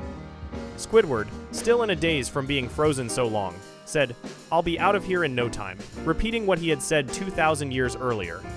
The chrome SpongeBob greeted him, saying, "Greetings, Primitive." Squidward looked at the strange metal creature and stammered, SpongeBob? Is that you? The Chrome character said, SpongeBob? No. Then in a robot voice he said, I am Spongetron. Switching back to a normal voice, he said, welcome to the future. What? Squidward asked, confused. Spongetron repeated, welcome to the future. Squidward said, the future? Huh? Okay. What's going on here? Why is everything chrome? Spongetron explained with enthusiasm, everything is chrome in the future. This was the answer in the year 4017, which is 2,000 years after the year 2017, when Squidward got frozen. Everything in the world had become chrome and shiny. The chrome future. Squidward was having trouble believing this. He said, Wha? He looked outside the window of the Krusty Krab. Oh my, impossible. He's lying, Squidward said. But then he saw something that proved Spongetron was telling the truth. A flower popped up from underground. A man came up to the flower with a spray can and sprayed the flower with chrome paint, making it shiny and silver like everything else. He's right, Squidward realized with shock. Spongetron said, of course I'm right, Squidward. Just ask my clones. Spongetron X, Y, and Z. 3 more chrome SpongeBobs appeared. They all looked exactly the same. Squidward gasped. Are the other letters of the alphabet involved here? Squidward asked nervously. Spongetron said, sure. All 486 of them. This meant there were 486 different SpongeBob clones in the future, one for each letter and number combination. Squidward started doing sit-ups while talking, as if he was trying to wake himself up from what he hoped was a nightmare. Future, future, future, Squidward kept saying, hoping this would wake him up. But it didn't work because this wasn't a dream. Spongetron dropped a brick on Squidward's head. Thanks, Squidward said sarcastically. Then he spoke to all the Spongetrons. Now listen, all of you. I don't belong here. This is all a horrible mistake. Please, we've got to do something. The 3 Spongetron clones pulled out jellyfishing nets and said, jellyfishing. Then a 2-headed Patrick appeared out of nowhere. This was the future version of Patrick, and he had 2 heads instead of 1. Did somebody say jellyfishing? Patron asked. That was his name, Patron, not Patrick. Spongetron greeted him by saying, hi, Patron. The time machine. Squidward pleaded with them to listen. He said he wasn't supposed to be here, and he had to get home to his own time period. He said he had to go. Spongetron said, well, why didn't you just ask? Time machine is down the hall, to the left. Squidward ran to the door Spongetron pointed to, but when he opened it, they heard the sound of a can opener being used. Squidward stepped out of the room, torn into pieces like he had been through a can opener. Whoops! Oh yeah! That one's the can opener, Spongetron said. But try the one on the right. Squidward, now reassembled, tried the door on the right. He entered a room that had a machine that looked like a slot machine. It had options for past and future on it. Squidward looked around and said, well, I wouldn't have chosen this interior. This was Squidward's way of criticizing the design of the time machine room. He noticed the controls and said, oh, what's this? Well, if SpongeBob exists in the future, I'd better go to the past. Squidward's logic was that if SpongeBob existed in the future, maybe he didn't exist in the past. So Squidward turned the key and put the lever on past. A siren went off as the time machine disappeared from the Krusty Krab in the year 4017. The prehistoric past. After a brief moment, the time machine appeared in a very different-looking Bikini Bottom. Everything looked primitive and ancient. Squidward looked out and saw a strange creature swim by. Wow, primitive, Squidward said. Has sort of an old-world charm. Then another creature swam very close to Squidward's face, startling him. Whoa, I guess this is before manners were invented, Squidward said. He felt relieved, though. Well, at least there's no sign of SpongeBrat, Squidward said. He thought maybe now he could finally be alone with his clarinet. But then he heard a noise. He turned around, but some shadow quickly hid. He heard another noise and checked again, but a different shadow hid from view. Squidward kept seeing shadows moving around him. One shadow figure swung from tree to tree. Another hid behind a tree. Another hid behind a ledge. Squidward kept walking and then noticed something on the ground. It was a primitive version of SpongeBob, a caveman SpongeBob. This character is called Primate Sponge or SpongeGar. SpongeBob? Squidward said with dread. The primate sponge screamed. Squidward screamed back. Ah, stay back. The primate sponge reached out and touched Squidward's arm, then sniffed his finger from what he touched. He tried to offer some to Squidward. No thanks, Squidward said, disgusted. Then Squidward felt breathing on him. He turned around and saw a prehistoric version of Patrick breathing on him. This was prehistoric starfish, or patar. The prehistoric starfish smiled, showing nasty, rotten teeth. Hi there. Well, I better be going now, Squidward said nervously. Teaching jellyfishing. The primate sponge grabbed Squidward's tentacle and wouldn't let go. Yes, that's my arm, Squidward said. The primate sponge put Squidward's arm on his head. Then the prehistoric starfish licked Squidward's hand. Oh, that's sweet, Squidward said sarcastically. Then the prehistoric starfish got scared and ducked. What? Is it time for your flea bath now? Squidward asked. But it wasn't that a jellyfish was swimming by, and the prehistoric starfish was afraid of it. Oh, it's just a little jellyfish, Squidward said. But both the primate sponge and prehistoric starfish started running around screaming in fear of the jellyfish. Well, I'm going away now, Squidward said. He walked away from them and found a nice, shady spot away from what he called those fools. Squidward tried to play his clarinet, but each time he tried to play a note, either the primate sponge or prehistoric starfish would holler because the jellyfish was stinging them. They were taking turns holding the jellyfish, and each time one held it, the jellyfish would sting them and they would scream. What are you simpletons doing? Squidward yelled. You're supposed to catch these things, not torture yourself with them. But the primate sponge and prehistoric starfish looked confused. They didn't understand what Squidward meant. Give me those loincloths, Squidward demanded. The primate sponge and prehistoric starfish each tore off a piece of their loincloth clothing. Squidward said, I can't believe it. This ought to make things go a little smoother. He gave the pieces of cloth to the primate sponge and prehistoric starfish, showing them they could use these as nets. But the primitive creatures put the nets on their lips instead of using them to catch jellyfish. Squidward grabbed the nets back. Give me those things. You're supposed to catch them, like this, he said. Squidward caught the jellyfish in one of the loincloth nets. It's called jellyfishing, he told them.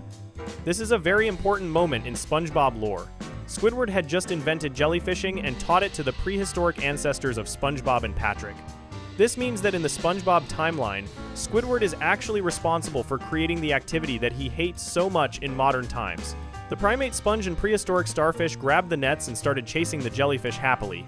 Ah, finally, Squidward said, satisfied.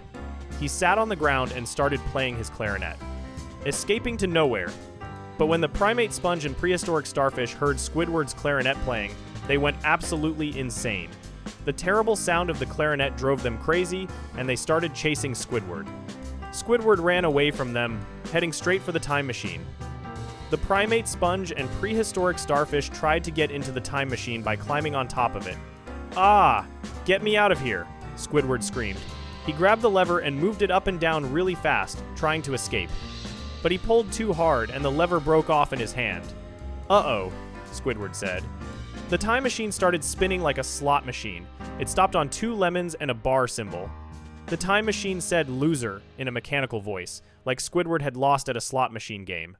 The primate sponge and prehistoric starfish were still banging on the time machine, trying to get to Squidward.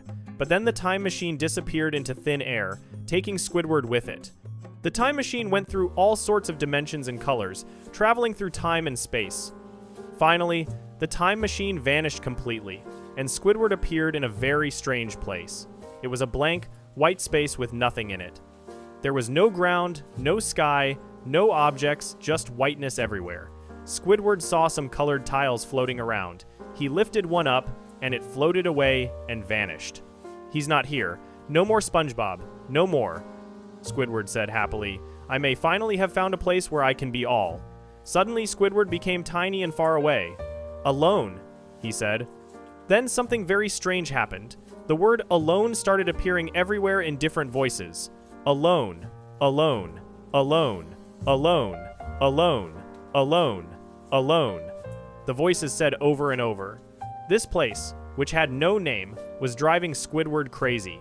I gotta get out of here, Squidward yelled. He tried to run, but when he ran, he would run off one side of the scene and appear on the other side, like he was stuck in a loop.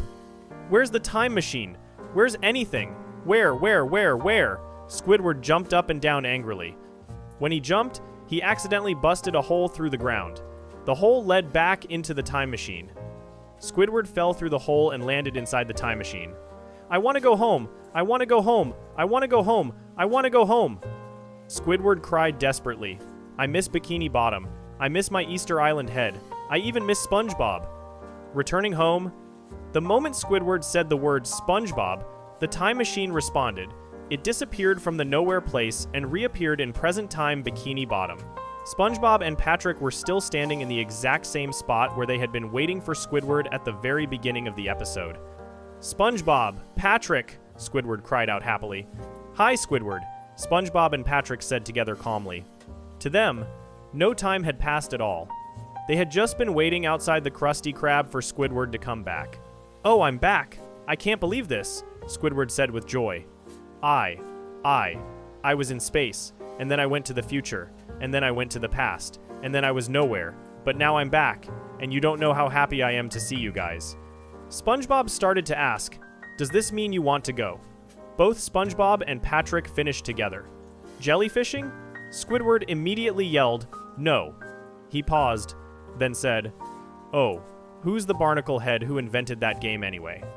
SpongeBob and Patrick both laughed and said, you are Squidward. This was the punchline of the episode.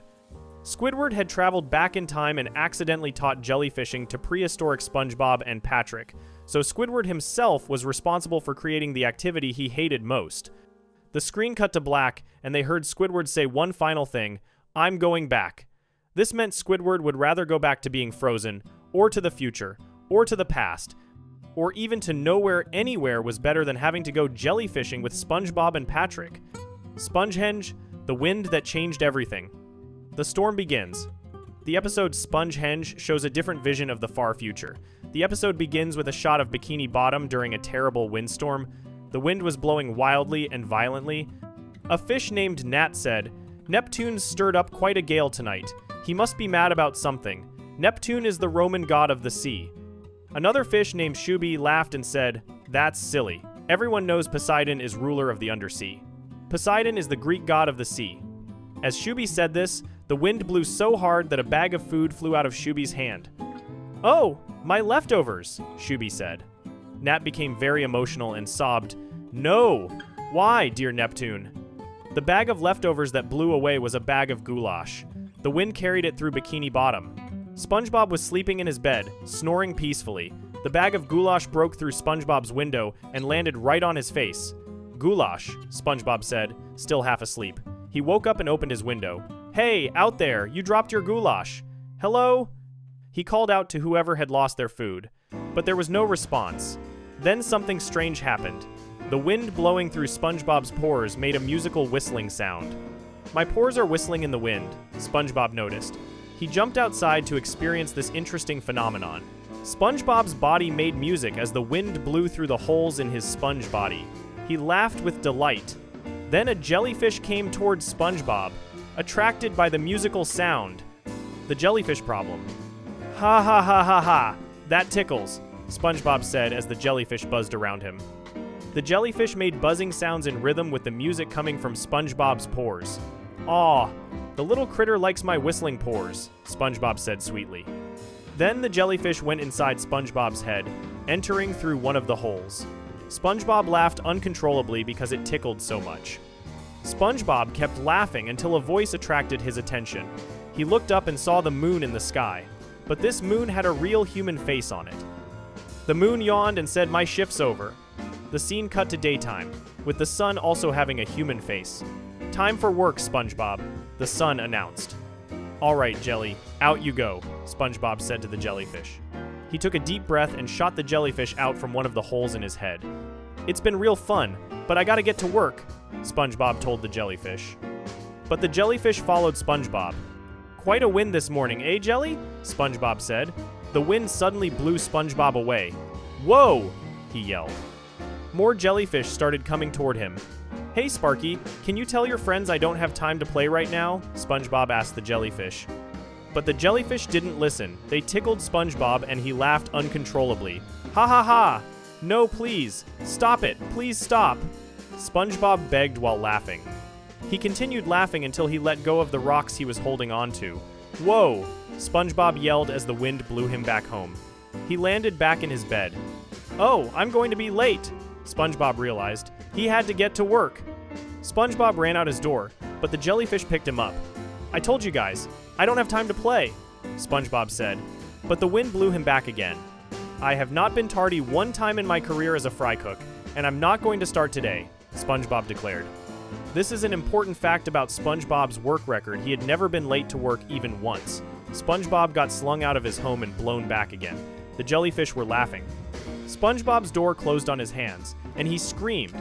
His fingers swelled up and became huge. Calling for help. I need to call in some help, SpongeBob said. He tried to use the phone, but his swollen fingers were too big. My fingers are too big for the buttons, he realized. So SpongeBob had to dial the phone with his nose instead. He called the Krusty Krab. Mr. Krabs answered, "Hello, this be the Krusty Krab." SpongeBob said, "Mr. Krabs, I need you." Mr. Krabs asked where SpongeBob had been. He said customers were blowing into the restaurant like nobody's business. The episode showed a fish named Nat literally flying through the door because of the wind. He landed on his face and then got in line to order food. "I am sorry, Mr. Krabs, but these jellyfish don't want me to go to work," SpongeBob explained. Mr. Krabs said, "Jellyfish?" SpongeBob tried to explain further. "They're attracted to my whistly holes." Mr. Krabs said, I'll never understand what you just said, but if it's transportation you need, I know just the thing." Mr. Krabs cast a fishing rod out his window. The hook on the fishing line hooked onto SpongeBob by one of his pores. "Gotcha," Mr. Krabs said. He started reeling SpongeBob in like a fish. Ooh, this one's putting up a fight," Mr. Krabs said. The episode showed SpongeBob being dragged on the ground. "It's fighting too hard," Mr. Krabs said. SpongeBob was being tossed in the air. Mr. Krabs narrated his own fishing technique. "If you're gonna reel him in, Krabs, you gotta wear him down. Give him a little slack." SpongeBob blew back a little, then yank. SpongeBob was pulled hard. Give a little slack, then yank. Mr. Krabs repeated this technique until he pulled a beaten-up SpongeBob into the restaurant. "There he is, ready for work," Mr. Krabs said. He put SpongeBob's hat on his head. But then, one by one, SpongeBob's teeth fell out of his mouth from all the abuse. "Draw back the point. Now get in there and start pushing out them patties," Mr. Krabs ordered. "Aye, aye, sir," SpongeBob said dazedly while saluting. But then his left arm fell off from the damage. Working in the storm. In the kitchen, SpongeBob walked over to his grill. "Let's get these patties started right." "Woo!" he said enthusiastically. But the wind blew so hard that it blew the patties right onto the walls. "That gives me an idea," SpongeBob said. He let all the ingredients blow from his hands onto the patties that were stuck on the walls. "Order up!" SpongeBob announced, humming happily. But then the window opened, and sound came through SpongeBob's pores again from the wind. "Oh no, they found me," SpongeBob said with dread. The jellyfish came in through the chimney, heading straight towards SpongeBob. No, guys, please. Would you mind coming back after business hours?" I'm trying to work here," SpongeBob pleaded. As the wind continued blowing at hurricane force, something terrible happened. The entire Krusty Krab building got blown off into the sky. The whole restaurant flew away, leaving only the green floorboards behind. SpongeBob held onto his spatula while standing on the remaining floorboards. Squidward slid past him in his wooden boat. Mr. Krabs stepped backward, protecting his cash register. SpongeBob lost his grip on the floorboards and went launching through the air. He landed on Patrick's rock and grabbed onto the weather vane on top of it, hanging on for dear life as the heavy wind continued blowing. Hiding at Patrick's rock. Inside Patrick's rock home, Patrick was watching television. A weatherman on TV said, "The weather situation is much worse across the country." Another reporter named Bob said, "And this doesn't look like the winds are going to stop anytime soon." But then the TV reporter got blown away by the wind. Patrick laughed, "Ha ha ha ha, fishy go bye-bye." He was eating kelp cream ice cream. SpongeBob fell into Patrick's home and landed on the floor. A reporter named Barbara appeared on TV saying, "And that's the way it is in your world today." Patrick threw his ice cream cone at the TV. "Boring. I don't want to watch any of this boring stuff. I want to watch something decent like," Patrick started to say. But SpongeBob interrupted. "Sorry, Patrick. I need a place to hide from those jellyfish." "What jellyfish?"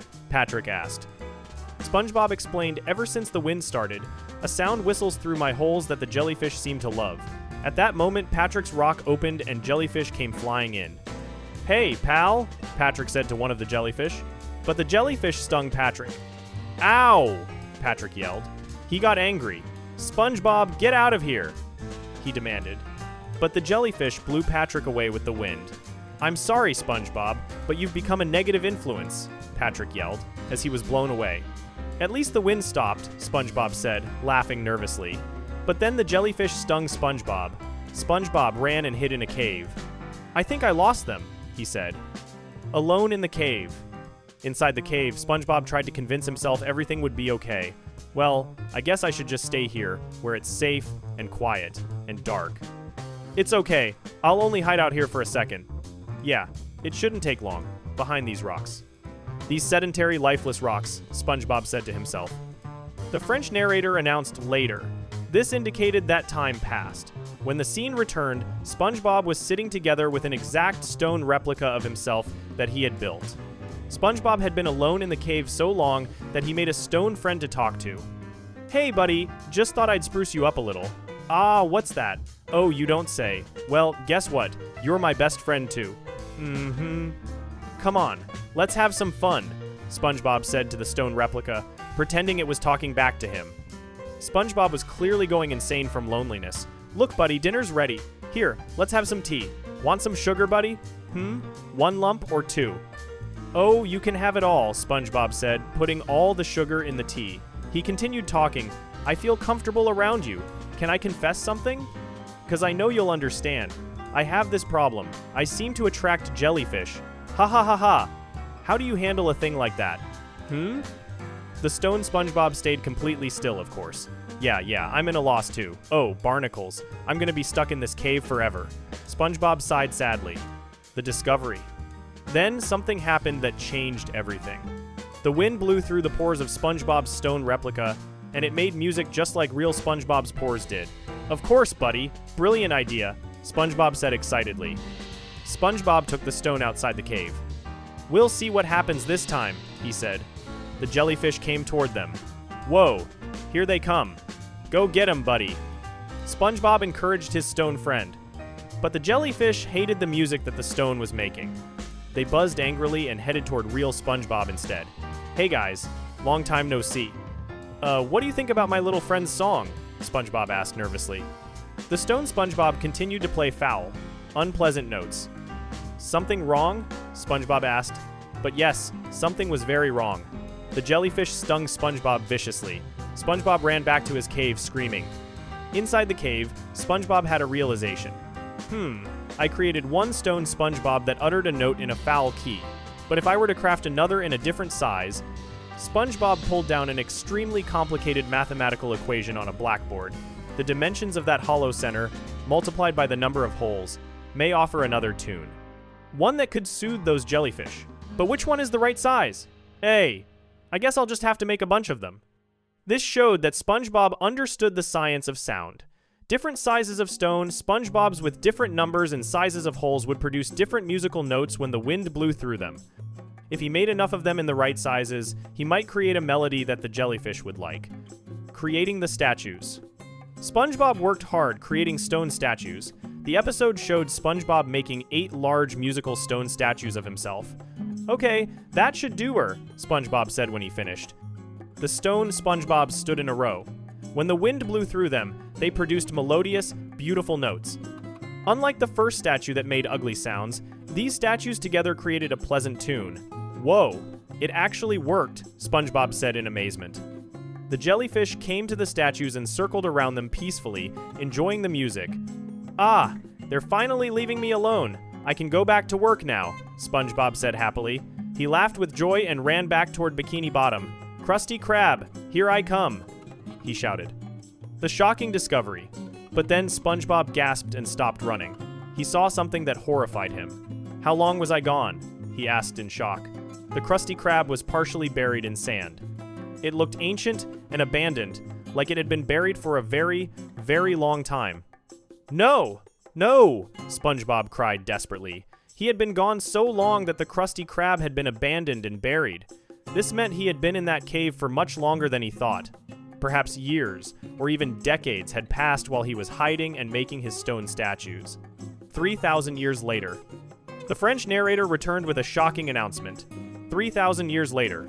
The scene showed 3 alien creatures and their tour guide floating down to SpongeBob's stone statues.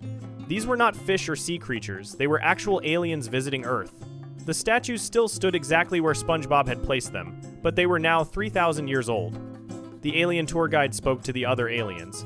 To this day, no one knows why these mysterious statues were created, or by whom. One of the aliens took a picture with its mouth.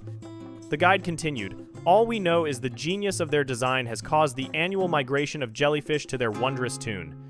The scene showed jellyfish coming and going, swimming in and out of the pores of the stone, SpongeBob statues. The wind still blew through the statues, still making music after 3,000 years. The jellyfish were still attracted to the sound and visited the statues every year. Off in the distance, SpongeBob could be heard laughing. The camera panned into one of the statues' mouths, and the episode ended with that mysterious laugh echoing. The importance of these episodes to SpongeBob lore. Both SB-129 and SpongeHenge are extremely important to understanding the complete timeline of SpongeBob's universe because they show different possible futures. SB-129 establishes several key facts. First, it shows that 2,000 years in the future, around the year 4017, everything in Bikini Bottom is chrome. Second, SpongeBob has been cloned 486 times, and all the clones exist together. Third, Patrick has evolved to have 2 heads. Fourth, time travel is possible in the SpongeBob universe using a time machine. Fifth, and most importantly, Squidward himself invented jellyfishing by teaching it to prehistoric SpongeBob and Patrick, creating a time loop. SpongeHenge presents a different timeline. It shows that 3,000 years in the future, SpongeBob's stone statues still exist and are considered mysterious artifacts by alien visitors. This suggests that SpongeBob may have disappeared or died during the storm period, leaving only his statues behind. The episode implies that Bikini Bottom was abandoned or destroyed, as the Krusty Krab was buried and nobody came looking for SpongeBob. These 2 episodes cannot both be the true future since they contradict each other. In SB-129, life continues normally in Bikini Bottom 2,000 years later. In SpongeHenge, civilization seems to have ended sometime before 3,000 years passed. This suggests that SpongeBob's universe may have multiple possible timeline branches, or that these episodes should be viewed as what-if scenarios rather than definite predictions. Regardless of which future actually happens, both episodes expand the SpongeBob timeline to show that the universe extends thousands of years into the future, and both highlight important themes: Squidward's relationship with jellyfishing, SpongeBob's connection to jellyfish, the power of music, and the lasting impact that characters can have on their world, whether through inventing games or creating mysterious monuments that last for thousands of years. Make sure to subscribe if you're enjoying this breakdown.